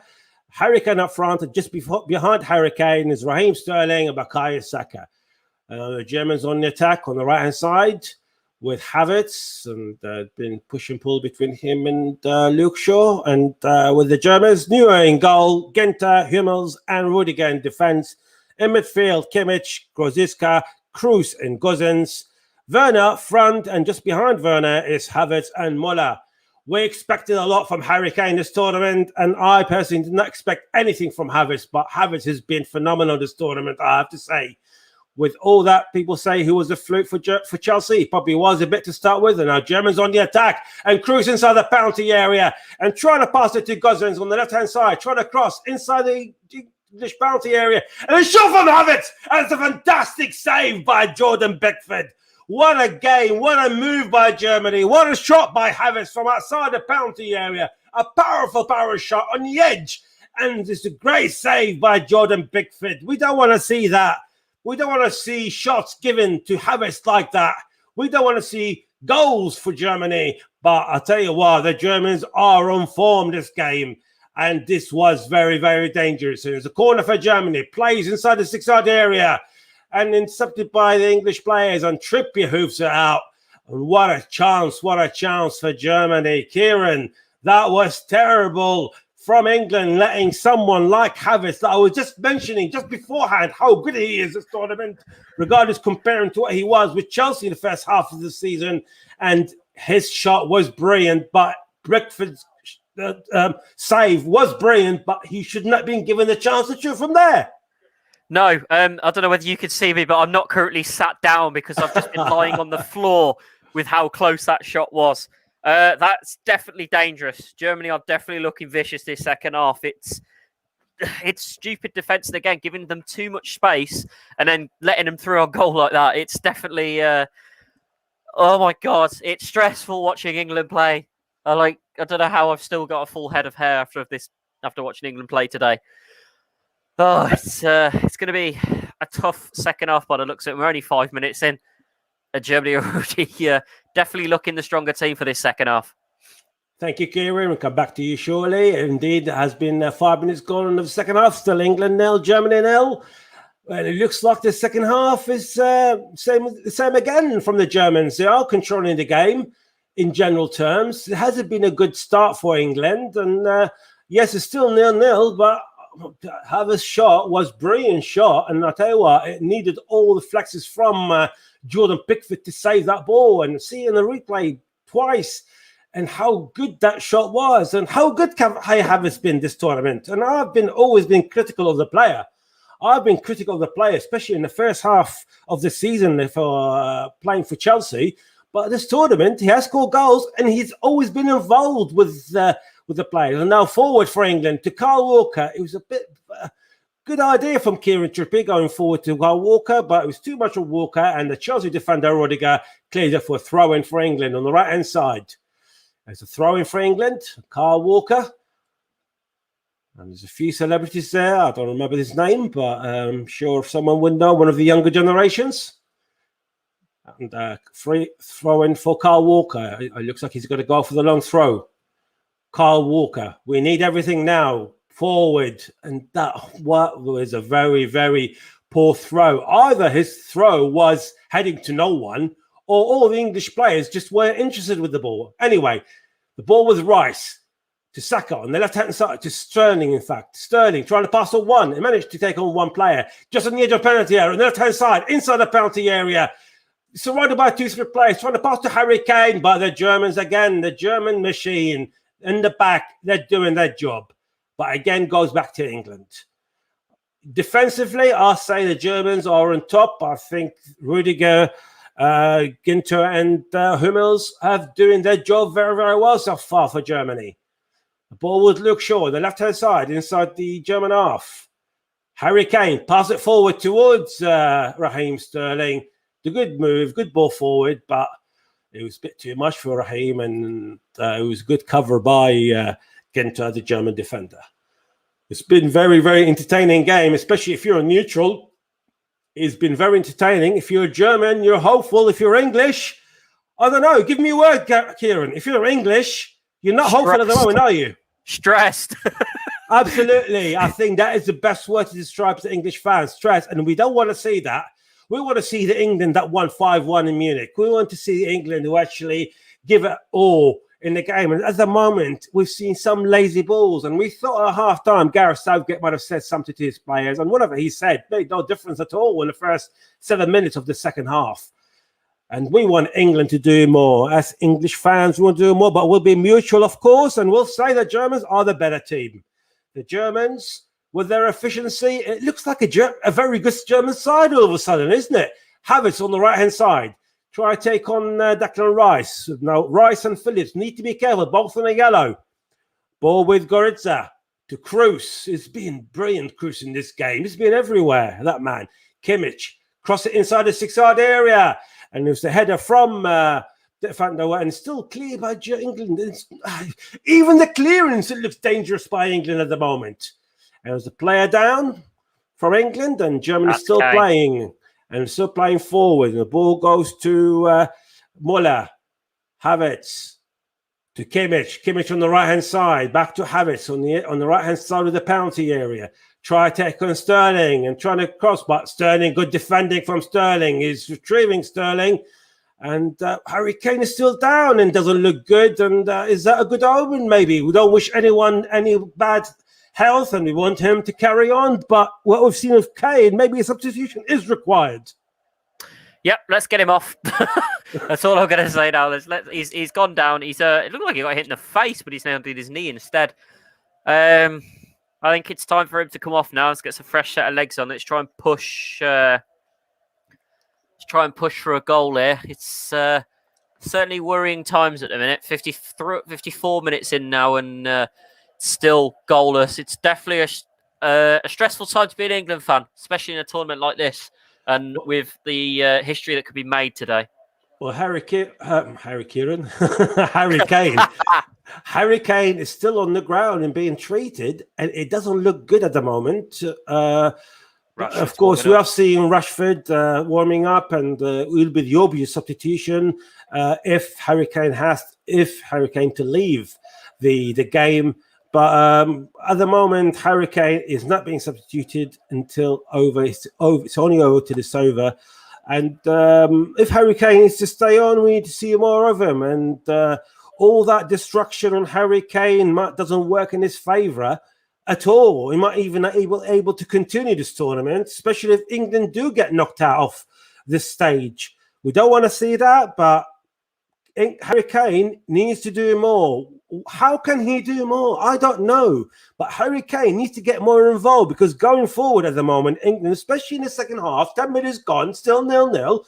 England are lucky to be a 0-0. That fantastic shot by Kai Havertz was a brilliant, only needed a brilliant save by Jordan Pickford to save it. Yes, it was heading towards him, but it was with a power, and it was coming just above Jordan Pickford. So he have to flex so hard, try to get to that ball.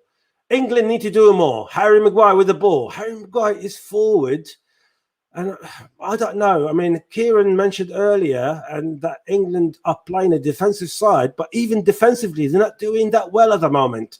So Gareth Southgate needs to change the game. He probably thought he would be changing at half-time. Nothing changes at the moment. So if you're England fans, please be patient. We'll hope to bring you some good news throughout this commentary and a goal to England.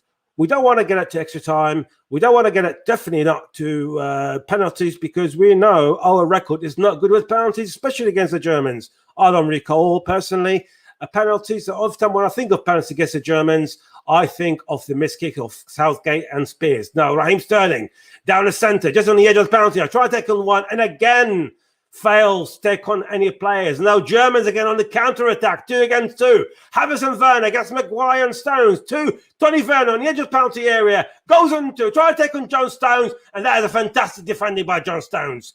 Fantastic defending by the Manchester City player on the Chelsea player. It needed John Stones at his best. But that is another big chance. And maybe Werner probably should have had a shot straight away, rather actually trying to take on John Stones on a different matter. I'll come back to Kieran after the corner kick. But I think Werner could have done better with that. And I don't think that would be the only last chance, the last chance for Tony Werner. We saw one in the first half. Now is this one. And we're even seeing more the way Germans are going. Plays short inside the penalty area. Goes back to Kroos. Kroos chips it inside the 6-yard area, cleared by Harry Kane, who's all fit and well, and he goes to throw in to England. Kieran, quickly, in the next 10 seconds. It doesn't look good for England. No, definitely doesn't. Germany's still looking very, very dangerous here. Havertz towards from Thomas Müller, but cleared by England now, and it goes all the way, and there's no one up front for England, obviously they were defending the corner. But Kieran, it doesn't look well for England, and something drastically has to be changed by Gareth Southgate. Shape the team, introduce the 3 substitutes, but he needs to do something to change it, because this is not working at all. He needs to do the same formation as what we do. Also, he needs to do a 3-5-2, and literally bring Conor Cody on, command that midfield, push the wing backs up to get us running down the field a little bit more. Get the likes of Sterling and Kane, or even take Kane off. Bring everyone like Sterling and Rashford. Bring them both forward so they're able to play and try and get those goals in, because it's not going to happen the way we're playing at the moment. As you saw then, we had a chance to maybe have a decent shot there, but all the players are back because it's defensive football again, as it always is. It's becoming a bit of a pain in the ass to watch now, and it's just typical England again. And now Germany again on the attack, but this time went safely and is ball with Luke Shaw, and England trying to generate an attack, even though, look at Sterling was surrounded by 4 players in an English half. I mean, that tells you the story that England can't even create an attack in the German half if Germany are actually surrounding the English players. And now it looks like a foul on Bukayo Saka, but I think the free sets play on. The German player Rudiger kicked the ball away. I think it was just clumsy from Saka, to be honest. I don't think Ginter done anything wrong. And if he had done anything wrong, then Ginter's in trouble because he's on the yellow. In fact, he hasn't done anything wrong. Looking at the replay, Kieran. That's a very, very, very close challenge. Just clips the knee. But if his studs had taken Saka's foot out, that would have definitely been a straight red card. So it's definitely that was definitely a late challenge, but it was a clean one, as he managed to get his studs out the way before it became something more serious. So fair play for the ref for saying play on. But nice to have a little free kick, but that ain't going to happen. Thank you, Kieran. Nearly an hour gone, 15 minutes inside the second half, and still England 0, Germany 0. You're listening to John Kane, and with me also is Kieran Riley, who is coming in every now and again with updates with Wimbledon, which if you got any updates, Kieran, go ahead. Well, as I posted in the chat earlier, Manamo took the third set against the game with Federer. That set ended 6-3 to Manaro on court 1 at the moment. Mazdev is 3 games to love up in the second set, and he's already leading 1-0. And play is now underway on all the other courts after a fairly long rain delay. But I'll bring you more updates from there as we get them. Thank you, Kieran. And like we said, it's still England 0, Germany 0. You're listening to the commentary hub. We've seen Jadon Sancho warming up. Personally, I think something drastic needs to be changed. And my personal opinion, I think the introduction of Jack Grealish is probably required because he's a player who can create things going forward. We've seen how he can create stuff. Take Kane off, and it hurts me to say this as a Spurs fan, and even my son's middle name is called Kane because of Harry Kane. Take Kane off for the sake of England.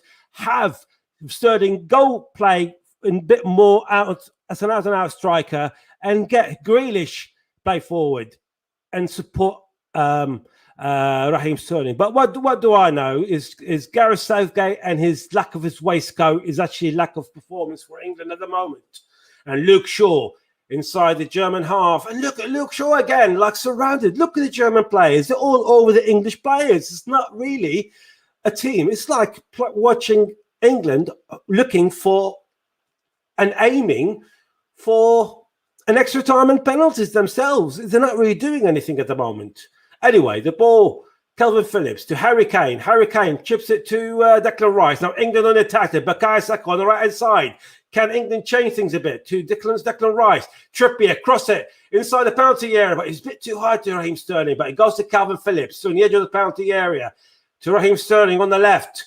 Raheem, cross it inside the 6-yard area, but no one too much on Harry Kane. It was way too much into the hands of the reliable Manuel Neuer.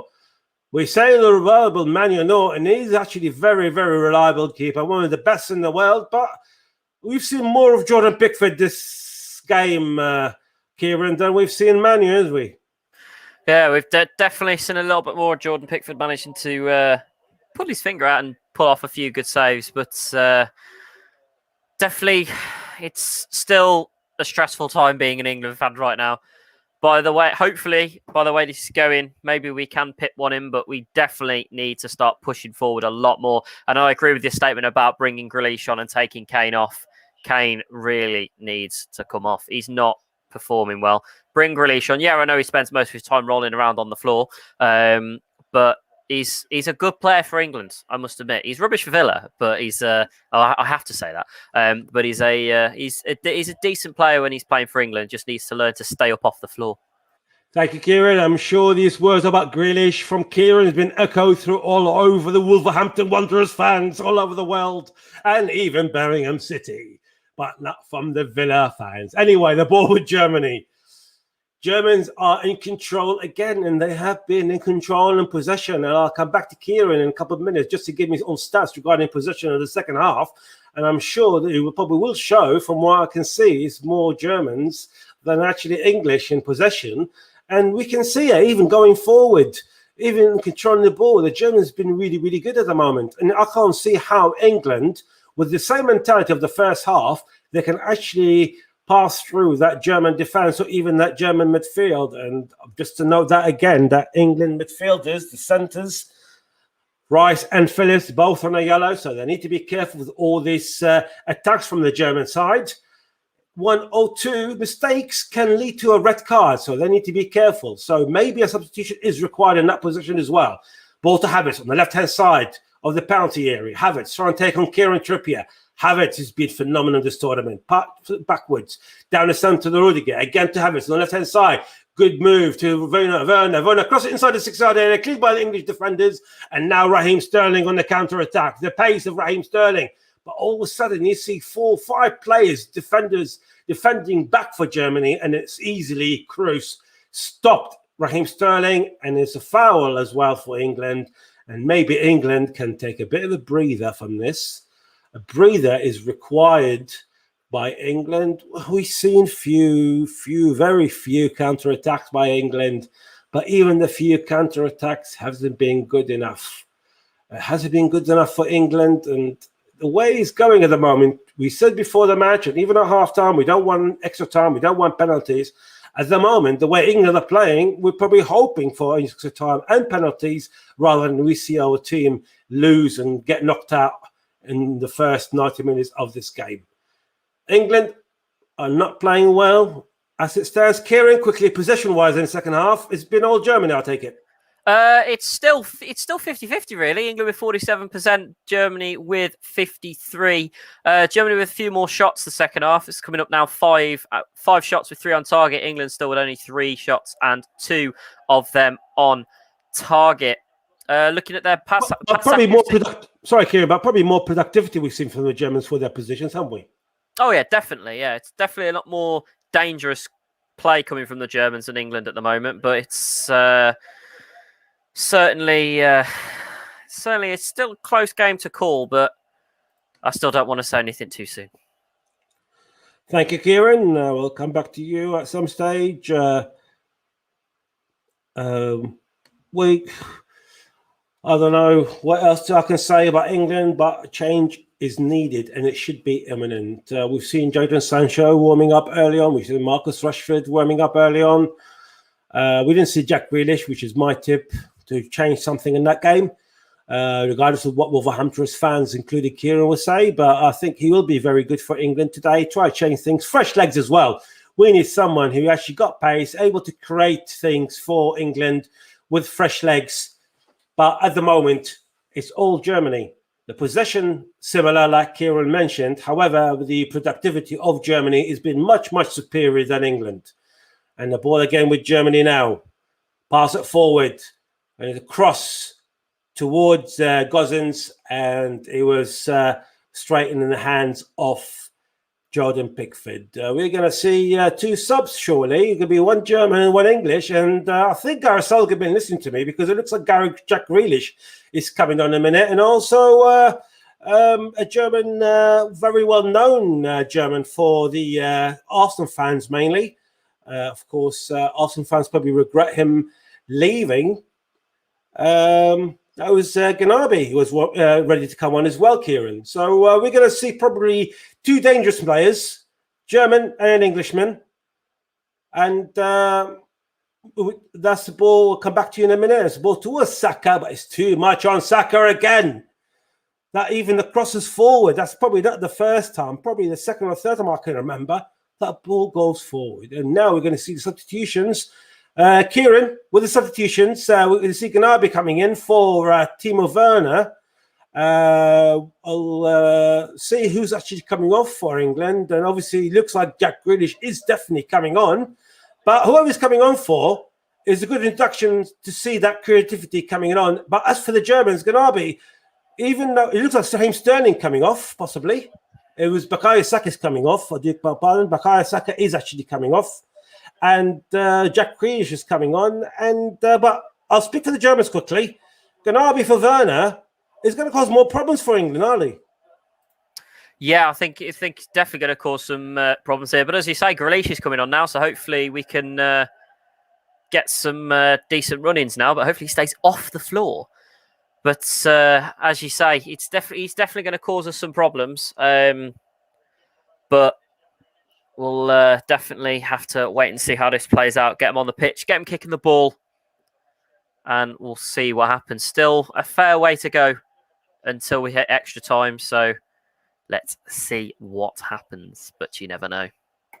Thank you, Kieran. Obviously, Grealish fits in straight into what Saka's position was playing. I think with the Germans, it looks like probably what I probably was predicting was probably we'll see Havertz going a bit deep in an out-and-out striker, and Gnabry and Müller will be the ones who'll be supporting Havertz. And Havertz already got a couple of goals, if I remember rightly, 2 or 3 in this tournament so far. So I'm sure he'll be very happy to go a bit forward and try to cause more problems for Germany or for England, in fact. In the ball with England, Maguire to Declan Rice inside the German half on the left-hand side, going forward to Grealish. First touch of the ball. Jack Grealish straight away surrounded by 2 players, and now the ball been intercepted, and there's a foul on Grealish, and that's the first thing we get from Grealish is a foul. And we can see he was pulling a shirt off. I believe it was Kimmich, and then he ended up being a prosecutor. But having said that, we've seen so many different things from Jack Grealish for Villa this season. Of course, Grealish also is another player. They're talking about the big deal, one of the biggest deals in the Premier League's history. Jack Grealish and Harry Kane to Manchester City. And it looks like Jack Grealish, possibly even a done deal, according if you believe what has been said on social media in general. But let's hope that Grealish's mind is on this game rather than actually on Man City. Calvin Phillips with the ball inside the German half to the right-hand side. Raheem Sterling. Can Sterling add to his tally of 2 so far in this tournament? And there were England only 2 goals so far against the Czech and against Croatia. And we were expecting Harry Kane to do something, and it was Raheem Sterling's show. I'll say, goal-wise, performance-wise, I must admit, I haven't seen much of Raheem Sterling this tournament, performance-wise. But the goals, they made a difference, so let's stick with that. At least he knows that he can score goals, and it's a bit late challenge. That's a very late charge from Guzans on Kieran Trippier here. I don't know if it's going to be a yellow card with it, but it was a very late challenge. So it's going to be a yellow card on Guzans. So now we've got 2 Germans, 2 English on the yellow. Rice and Phillips from England, and Ginter and Guzans for Germany. I don't think it's gone to VAR this time, Kieran, but it could have easily gone to VAR. Oh, definitely could have gone to VAR there. Luckily, I say unluckily, Goosens with the yellow card there. That's his first, so luckily he does not miss the next game. But he's still got to be careful if he gets another foul like that. Could be another yellow, and obviously he'll be sent off, and then they'll be down to 10 men. So it'd definitely be interesting to see how we play against 10 men. We'd probably still lose, but did I say that? Oh dear. It's always been accepted to mention that, Kieran, if we're going to lose or not. And this performance at the moment, I mean, we've seen the introduction of Jack Grealish a few moments ago, but also again, we've seen the introduction of Serge Gnabry, and I'm sure Bayern Munich fans will tell you how great he is, and the Arsenal fans will tell you how disappointed they are by him losing the way he left. He had no future at Arsenal, and I'm sure we'll hear from Mike Harriman if he's available at some stage to tell us his disappointment on him leaving Arsenal when he left. Anyway, Kieran Trippier seems to be having a bit of an issue. He's on the ground, and possibly from the tackle from Guzans few moments ago. It doesn't look right and doesn't look good for Trippier in England. And Trippier's introduction, Trippier is a very rare player as far as I'm concerned, but I always tipped to have Reece James in this position going forward. He's been magnificent for Chelsea through a whole season, and I find out straight away I see Reece James is warming up. Kieran, if Trippier does get substituted, Trippier done his job doing his defensive duties, and his crossing's been good, to be fair to him, in general. But Reece James is the one also can be creative down the right-hand side, and we see for Chelsea so many times. Yeah, it's definitely a...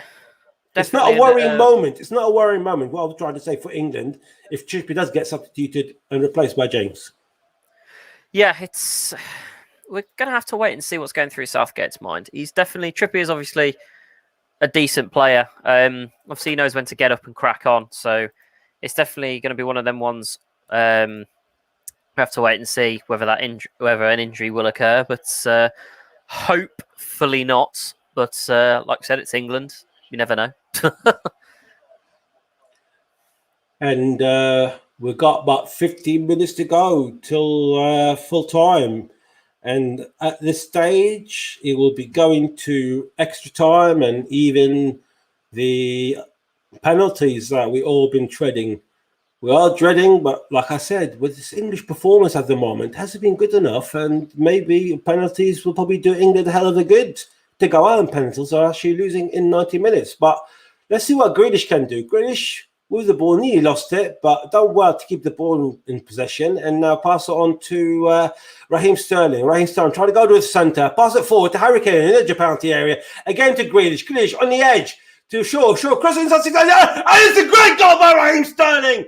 Again, Raheem Sterling against all odds for England. Put England ahead. We thought Germany would be the ones who'd be scoring. But England, and the introduction of Jack Grealish, Luke Shaw from the left, a great move from Luke Shaw inside the 6-yard area, and Raheem Sterling from 6 yards into the German net.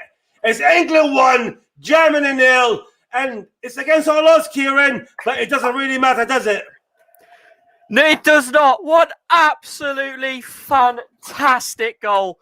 Well deserved. As you can see, the Royals are very happy with that one.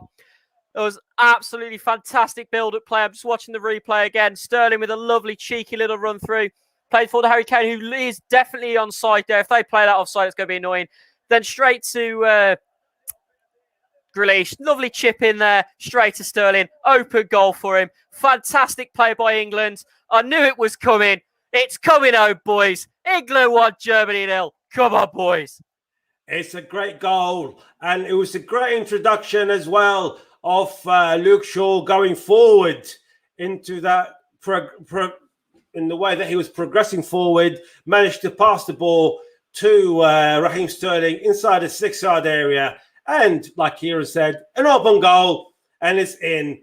England 1, Germany 0. And now after all that pressure that we've seen from Germany in the second half and most of the first half, and now Germans are the ones in trouble and leaving the tournament with the likes of France and Portugal.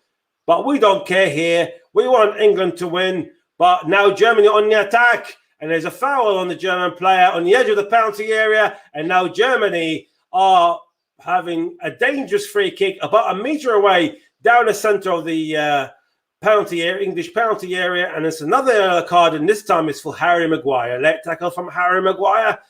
Let's not make it a short-lived win position. Let's not make it short-lived, because these positions, we're talking about a yard or so away from 2 yards, possibly max, from the penalty area. And we know what the Germans can do. We've seen Havertz, we've seen Muller, we've seen Toni Kroos, who can shoot that ball.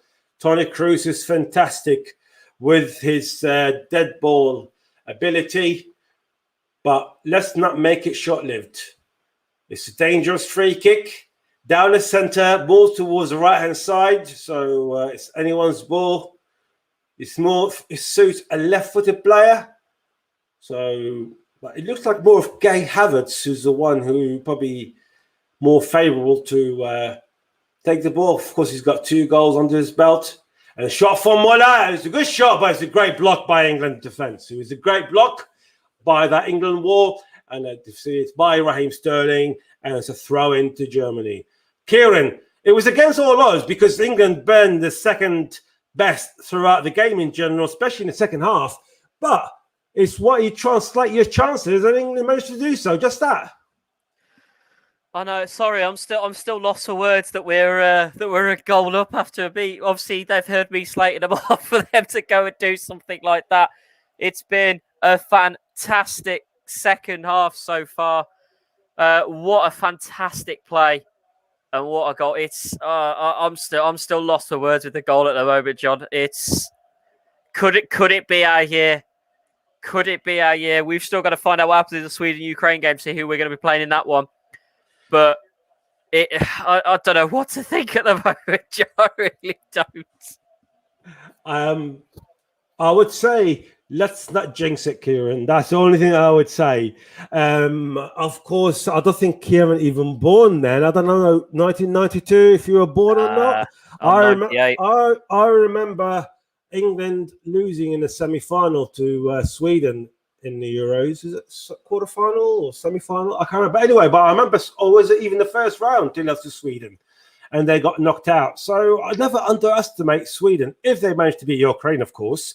But at the moment, from what we've seen, I mean, Switzerland are through, aren't they? And we've seen Austria giving Italy a shock. So never estimate all these countries that we call them as small countries. We have to show respect to all of them and not go into the games thinking we are better than them or they are better than us. And on paper, it looks good because on paper today, England were the better team. However, most of the game, Germany been dominating. But yes, we have scored, but it's not over yet. We've still got just about 10 minutes to go. And the Germans are very dangerous. And never underestimate the Germans. The German efficiency can come and hit and bite you in the arse, excuse my language, if they needed to. England with the ball. Calvin Phillips. What England need to do now is just to relax a bit and try to control the ball. They use the possession they had throughout the game to their own advantage and not lose the ball. That's the main thing now. Now we've seen more of Harry Kane. Harry Kane and Jack Grealish were involved in that build-up over the goal. And now Declan Rice on the edge of the penalty area. Harry Kane. We start to see Harry Kane more after the goal. Maybe it's that confidence that he's needed. I don't know. Anyway, Kane is back with us. Thank you, Kane. He's going back with us in the game. And now Germany on the attack. Thomas Müller and the ball. Thomas Müller. Müller scores. Oh, what a chance for Germany. That was a chance and a half. And you bet your money on Thomas Müller one-on-one with Jordan Pickford to score. And I don't know how Müller missed that. Kieran, how did Müller, with his ability, misses that chance? I don't know. I got a bit quick with the graphic there because I thought it had gone in, so I clicked goal for Germany, but quickly clicked it off when it went wide. How on earth do you have an open chance like that and not score a goal like that? Maybe it's because the pressure was on. Maybe Pickford put him off, or was it his own fans that put him off? I don't know. It's how do you miss from there? But I've just seen something at Wimbledon that when the England goal went in, a guy who's watching it on his phone got up and cheered and distracted the game that was on court one, which priorities, mate. But how do you miss from there? How do you miss from there? It's. I think it was the relief person. I think it was Raheem Sterling. I think it was a mistake by the goal scorer, Raheem Sterling, who actually led to that dangerous counter-attack or mistake by the Germans. And Thomas Müller, literally, with his age, he was very good for his age. This pace was fantastic. Gone, sprinted forward, one-on-one with Jordan Pickford. And then his shot was literally missed the goal, the right-hand post of Jordan Pickford, literally by inches. And he would have been no more disappointed than Thomas Müller himself with that chance. But for England, it's good that he missed it. But for the Germans, it's just telling us we are still there. We are still in the game. So let's keep taking them seriously and try to get even a second goal. Raheem Sterling with the ball, but intercepted. Goes back to Kieran Trippier, to Sterling. And it's a offside. There's a free kick, and we're going to see surely the introduction of Jordan Henderson. I don't know if Henderson is well and fit to be introduced, but obviously I don't like that introduction of Jordan Henderson because that means we're going to play more deeper than we normally are, and we're going to let the Germans go all over us in the last 7 or 8 minutes. So, but that's not only my thoughts. I'm with Kieran. We do need to attack. We need to defend, but Also, we don't need to have 4 or 5 players in that midfield and then just play to defend, because the Germans are very good at attacking, as they showed us throughout this game. And that was bleak of an attack for Germany, and in the hands of Jordan Pickford. We also, I think, we're going to believe we're going to see Emre Can coming in shortly, the ex-Liverpool player, who, of course, he's a very good established player, and baffles me how he ended up leaving Liverpool to Dortmund. But Emre Can is very good, and when he goes forward, he's one of the players that probably people don't notice. When he goes forward, he can cause a good. He's very, very can cause a threat for the players, for the teams that he played for. We got literally 6 minutes left here on the Commentary Hub. It's England 1, Germany 0, and can England just finish the job in the next 6 minutes plus injury time, or can the Germans find the goal? They were the nearest in scoring, and now Harry Kane with the ball. Harry Kane on the counter-attack, but he's a bit too slow. He should have used the advantage of, I don't know, personally, I think he should use the advantage of the sprint of Raheem Sterling going forward. But I think we start having the defensive mentality again, Kieran, in the last probably 5 or 6 minutes, which is very dangerous game from England. Yeah, it's definitely dangerous play. It's going to be one of them ones. Oh, who went down then? I did not see who's just went down there for England. Who's down on the floor? We got a player who's actually off the pitch, but he looks like Declan Rice. Oh, Declan Rice looks like he's pulled his muscle. And now England in the attack. I'll come back to you in a minute, Kieran. England attack. Goes to Grealish. That's on the penalty. Harry Kane! Harry Kane scores for England! It's the second goal for England. The second goal. And it's Harry Kane opened scored the second for England. Against all odds. And I'll say it against all odds because we haven't seen much of England. But it's the score that counts. And it's England 2. Germany 0, and I think it's all over now for Germany. They need 2 goals in the next 5 minutes, but we might even see VAR involved. I don't know, because there's a foul, and it's a bit all confusing at the moment. It looks confusing, Kieran, but I think the goal will stand. But with the VAR and with all the things that are happening lately, I'll say it's just not all over yet. Until we know the confirmation of the goal. Was Harry Kane offside? I don't know. I think it's going to go to VAR. I don't think he's offside, but I think we'll go to VAR. I think it's just about inside, and I think the goal will stand, Kieran.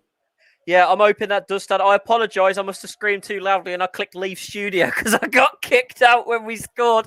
I apologise for any viewers that heard me scream quite loudly there when we scored. I'm hoping that does stand.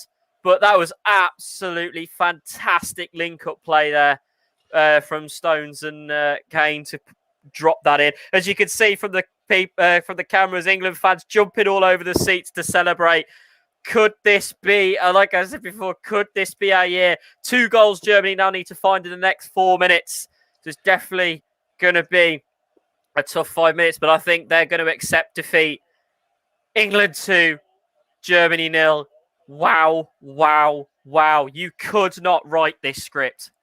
And it's a goal that we've been waiting for from Harry Kane. With all this dilemma with Harry Kane's goal, Declan Rice was injured off the pitch and he was in pain. And in fact, he's being substituted for Jordan Henderson. But the goal, the second goal, both goals had the element and the touches and the assist of Jack Grealish.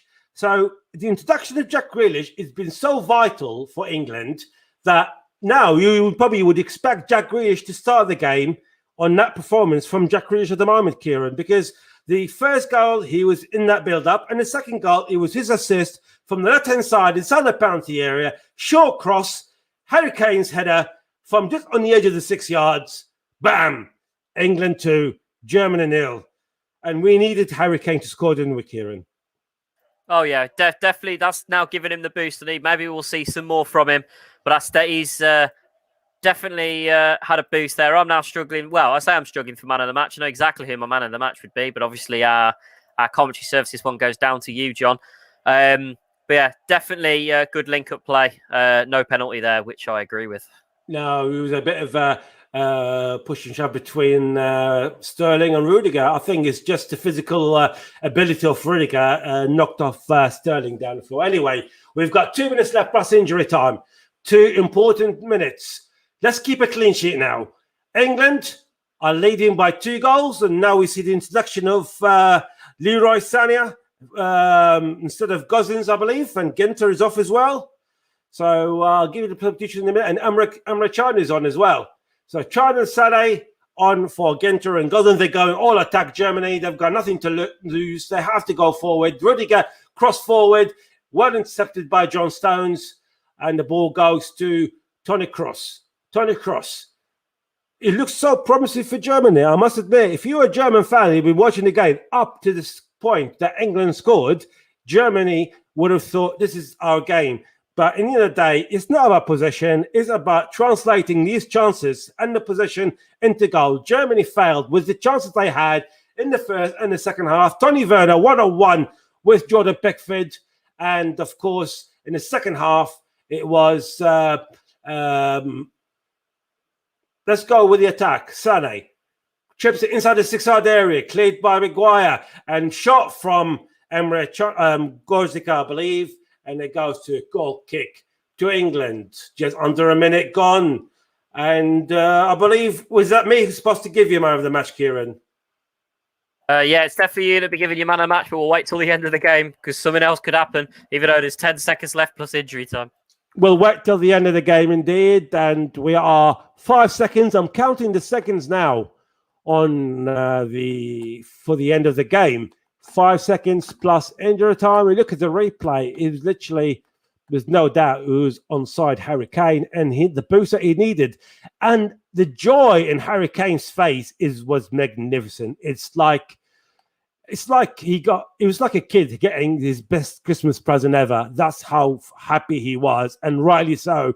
He's the England captain. He's been criticised for the first 3 games. He's been substituted in the first game against Croatia, and he says 10 minutes before the game ended, "No, I'm here. I'm back. I'm leading the game. Germany on the attack." It goes to Germany on the attack, and it's 4 minutes. Let's not see disastrous 4 minutes for England. We've seen it for Spain, and it's a double kick by the German player, and it goes wide, and it's a goal kick for England. It's 4 minutes. We're playing the first minute of stoppage time, but I would not call the shots yet, as Kieran said. I mean, we've seen Croatia coming back from 3-1 to 3-0 to injury time. We've seen Switzerland coming back in injury time from 3-2 to 3-0. So I'm not counting my chickens up just yet, but because it's a game that the Germans have played well, we can't deny that. But England are the ones coming victorious if it stays as it is. And let's face it, Kieran, it's the goals that counts, not the possession that counts. Definitely, as we said before. Just put a poor picture there of a young German family with their daughter crying. That's a shame. That's football, though. It happens. That's football. We've seen English fat kids crying for years and years and years. If it was from the Germans or the Dutch or the Swedes, you just name your pick. So hopefully these children who are now adults can celebrate and forget the past and concentrate on the future. And maybe without jinxing it, they can see it coming home in their adulthood. We've got 2 minutes left of injury time. England are the ones who are heading to the next round. And of course, if it stays as it is, they'll be playing the winners of Ukraine, Sweden, which will be coming up after this game with our own Ross Vernon. Germany with the ball. Toni Kroos. Cross it forward inside the penalty area in the safe hand of Jordan Pickford. I will give you man of the match. We've got a minute and a half left. I'll give you man of the match, Kieran, but I'll keep you in the background till the remaining last seconds. For me, it's going to be Jack Grealish, because Jack Grealish came in and he has changed the game for England. They've gone forward with Jack Grealish. He had hands on both. He had the main asset of the second, and he had an asset in the first as well. And the introduction of Jack Grealish made a big difference. And I was calling through my commentary before he came on to bring on Jack Grealish, and I was spot on.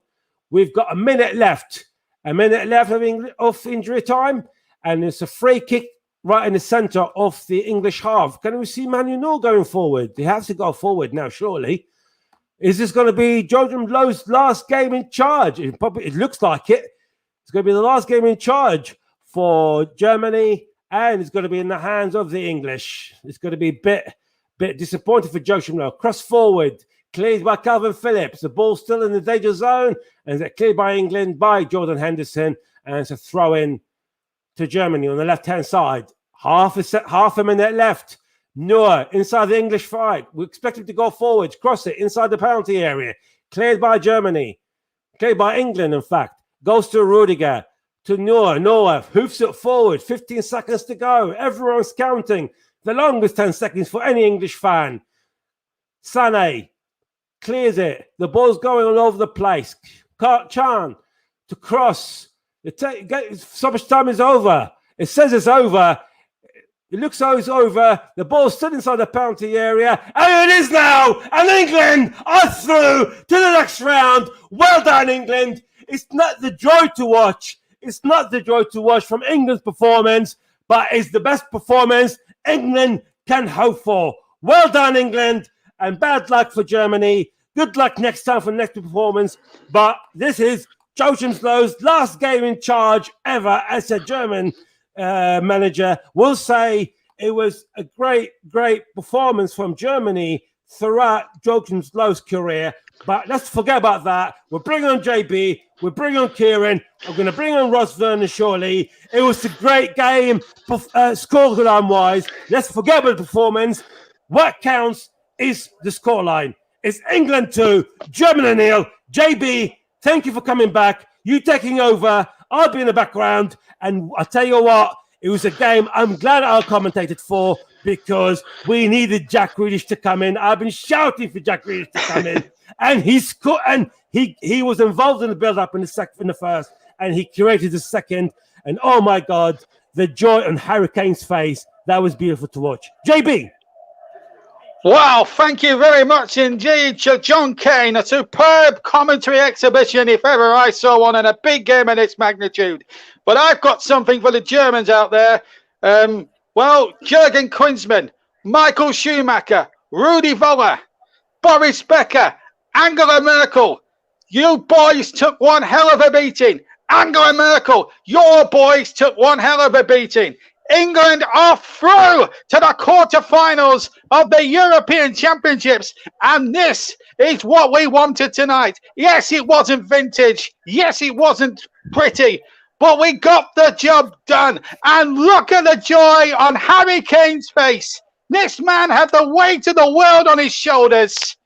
And when he nodded in that second one, oh, you could just feel the relief around Wembley Stadium then. It's a joyous occasion for England. That is for sure. It's up there with 1966, 2001 when we thrashed them in the qualifier in Munich. Euro 2000 when we beat them in Charleroi. This is got to be up there. England now have got the greatest chance they've ever had in a tournament for a very long time. Their biggest game since the World Cup semi-final 3 years ago, and they did not disappoint at all. England are into the quarterfinals where they're playing the winners of Ukraine and Sweden. You'll be able to hear that at 8 o'clock with Russ Vernon. And Russ is with me alongside Kieran. Let's bring Russ in if he's there. Russ Vernon, what a result! What a result, Russ Vernon! Go and get your opinions. What a result! Fantastic performance. And I just want to ask people out there, and to you and to Kieran and John, is it coming home? Because for me, it's coming home. Well, let's put it this way. Let's put it this way, Russ. We have got the biggest chance for a very, very long time, possibly since 1990, potentially here. I mean, you look at the way the shocks have come. Well, we've seen the French fall by the wayside. We almost saw the Spanish fall by the wayside. Croatia lost yesterday, and then today, well, you knew our name was on the match as soon as Thomas Muller at 1-0 missed a glorious opportunity. A man that has been the scourge of England for so many years. Yes, 2010 when he, as I mentioned in previous games after the Croatia game, after the Scotland game, after the Czech Republic game. I know he scored the opening goal tonight, and I know he scored against Croatia and against Czech Republic. But for me, if Muller had scored that, Sterling, and we'd have gone on to lose, Sterling, for me, I would have not wanted him in an England shirt again because he would have cost us that game. But thankfully, Thomas Muller missed, and I think it's all down to who I'm going to say my man of the match is. I know I'm not going to pick man of the match. We'll get John Kane's thoughts for man of the match in a second. But for me, my man of the match today for England, Jordan Pickford. Magnificent saves. Oh, yes, kept us into absolutely. 0-0. Kept us in when we were still 1-0 up. And he was my man of the match. John Kane, would you agree Well, that Jordan John, Pickford was man of the match? John, man of the match, sponsored by Commentary Services. Who's your vote? I said it to Kieran earlier, it's going to go for Jack Grealish because the introduction of Jack Grealish made all the difference. Yes, Jordan Pickford had a big game today, and I can't fault him in any way, but I'm going to go with Jack Grealish only being his introduction. I don't know if you listen to the commentary. I called for him to come in because we needed a sort of creativity that has been lacking for England throughout the game. And the minute he came on, you can see he was causing problems for the German defense. In the first 2-3 minutes, he was going in. He was trying hard to get the ball. He was trying to take on the players. And then minutes later, he had a hand in the first goal. And the second goal, it was a beautiful cross to Harry Kane. And like I said, for me, it's going to have to be the man who actually came on and changed the game. And that's Jack Grealish. Sorry, Ross. No, don't be sorry. I mean, that's a good shout. Guys, John, it's a good shout, mate. It did change the game, but for me, I thought Pickford made some crucial saves to keep England in it when it was still a 0-0, and even when we was 1-0 up, he made crucial games. If I may, JB, quickly. Go on. First, I would like to congratulate England for winning this. I felt when I was commentating, and especially when we got the second, and we thought that's it. Hopefully, we're not going to get this because we've seen what Croatia did in injury time. We've seen absolutely, yes. We've seen what Switzerland did as well. And the Swiss as well, and they won on penalties, didn't they? Absolutely. So it's very dangerous to say we already won it on 2-0, even though we got 2 minutes plus 4 minutes of injury time. But it was a good, solid defense wise from England, and I hope it's coming home. I really do is coming home, but that performance need to improve a bit because we had holes that the Germans managed to expose. A German team which is not good enough. Yes, the French are out, the Portuguese are out, but we still got the Belgians. We still got Lukaku. If we need to be the best, we need to beat these best. John, they're on the other end of the draw. We don't worry about those now. What we've got to worry about is the next game. That's Sweden and Ukraine, which Russ Burnham will be bringing to you. Let me read a few comments that's come up on my channel, JB Sports. Thank you to everyone that's tuned in on JB Sports and the Commentary Hub and Periscope and Twitch and Twitter. It's been absolutely amazing. The response has been unbelievable, through the roof tonight. Ewan McIntyre says, it's proof that Grealish must start. He also goes on, hashtag it's coming home. We've also had a German supporter, and I hope you don't mind me saying this. We've had Dr. Karash, I think that's how you pronounce it. Should Germany lose, Muller will be haunted in his dreams for quite some time. And, Ewan, I think Ewan makes the best point of all. It finally happens. Kane scores, and it couldn't have come at a better time. And let's face it, Kieran, I mean, the weight of the world was on his shoulders, but when he had nodded that ball there, the relief that came through on his face was there for all to see, wasn't it? It was fantastic to see. Oh, it was fantastic to see, but to be honest, I think I spent more time dancing around my bedroom than I did actually actually keeping an eye on everything. I'm just watching the replay now of the BBC team all celebrating. Rio Ferdinand going absolutely mental when the second one went in. So it has been an absolutely fantastic game. We needed this. Harry Kane needed this because up until now, I did not rate him at all. And obviously, Muller, he's going to be haunted by the fact he's one-on-one with Jordan Pickford and he misses from less than 10 yards, from about 15 yards. I mean, who misses from there when you're at the top of your game like Thomas Muller is? It is absolutely mad. I'm still lost for words. It has been do we dream? I know it's not the final yet, but do we still No. dream that it's coming home? Well, let's face it. It is for me, Kieran. It's coming home for me, my friend. Well, you can tell what Ross thinks of that. As far as I'm concerned, that was the most difficult hurdle, really, because with the Dutch going in our end of the group now, that blows it wide open. Now, the only team I would fear right now, and this is not disrespecting the next match between Sweden and Ukraine, but I'd be fearing the Czech Republic at the moment. The way they played last night against played last night, I'd be worried about them a little bit. But against the Dutch, I thought they were superb against the Dutch.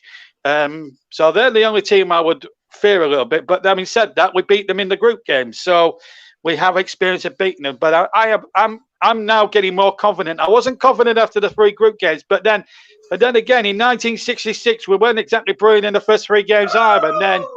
And then that's my dad, guys. Well done, Mr. Vernon. That's Russ's dad. I don't know his first name, but Mr. Vernon, you heard Mr. Vernon there, Russ's dad.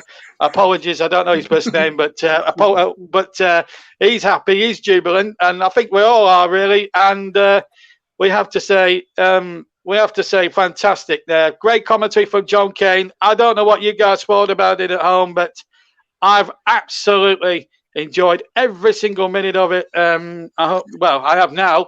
But yeah, but I just want to point something out as well. Yes, Dickie World. At this tournament, Euro 2020, Kylian Mbappe, Thomas Muller, how many goals did they get in the tournament? None. 0. Harry Kane, 1 goal of the tournament. Kane is better than Mbappe and Thomas Muller. Yes, and the weight of the world is off his shoulders now. The weight of the world is off his shoulders. It needed a moment of genius. Jack Grealish coming on, turned the game. That was John Kane's man of the match, and I think he was right. But, of course, Russ makes the point. If Pickford doesn't save from Havertz in the second half, Kieran, then it might have been a completely different story. Oh, yeah. I think if Muller had got that in, it would have definitely been I reckon it would have been an extra time game, but thank God it didn't. That second goal from Kane, if that had been ruled offside, I don't know what we would have done. I think there would have been, even though we were still 1-0 up, there would have been absolute uproar from England fans around the blooming world. It was a very good game. I'm impressed. As much as I was slating England at the start, they must have been listening because they came out the second half towards the last end of it fighting. And look what it gives us. 2 fantastic goals. Nice little flick in from Sterling and then a nice little cheeky header from Harry Kane. All well deserved. It's going to be interesting to see who we get in the semi-finals. Like we say, coming up, we've got Sweden against Ukraine with Russ, if he's in a good enough mood to be able to commentate. I don't think there'll be much down about that, Kieran. He's on cloud 9. Oh, cloud 9. I'll be happy to commentate on that, and I'll just be wondering who we're going to get. Will it be Sweden? Will it be Ukraine? Well, let's ask that final question to all 3 of you. I'll bring in our commentator first, John Kane. Who do you fancy in the quarterfinals, John? I'm going to go stick my neck in for Sweden. I think the Swedish team, this tournament, they're playing very similar. And I'm sure, John, JB, you're probably as old as I am. Yes, I am. Or remember the Danish team that won in 92. They play Euro 92. They play very, very similar football. So I'll be very wary of the Swedes if they manage to go through. Because so far, they've been playing very similar football. And I think they're going to overtake Ukraine. And I hope England, if Sweden do progress, I hope England will be able to go through that. But it would not be an easy game. But let's hope it's coming home for England in the end of the day. So that's the main thing. Yeah. Well, there's no mugs when you get to the last date. Who do you fancy quickly, Kieran? Who do you fancy? I'd pressure. love to see Sweden. I'd love to see an England-Sweden game. 2 votes for Sweden. And Russ, our commentator on that one tonight. Come on, hand on heart. Who do you fancy England getting in that quarterfinal? Last word with you. Yes, I think he's going to go to extra time, my game. I think he may go to penalties as well. And I'm going to say Sweden just to edge it on penalties. Thank you very much. I just want to ask, JB, with you being the presenter today, who do you fancy in the quarterfinals, Sweden or Ukraine, my friend? to be honest with you, either one of them are doing me. The point of the matter is we've beaten the Germans. We've come over the toughest hurdles. And I think now, I mean, I'd be happy with both of them. I mean, Sweden aren't so bad. I think Sweden are a good side. Very underrated, but I think would be too much for them.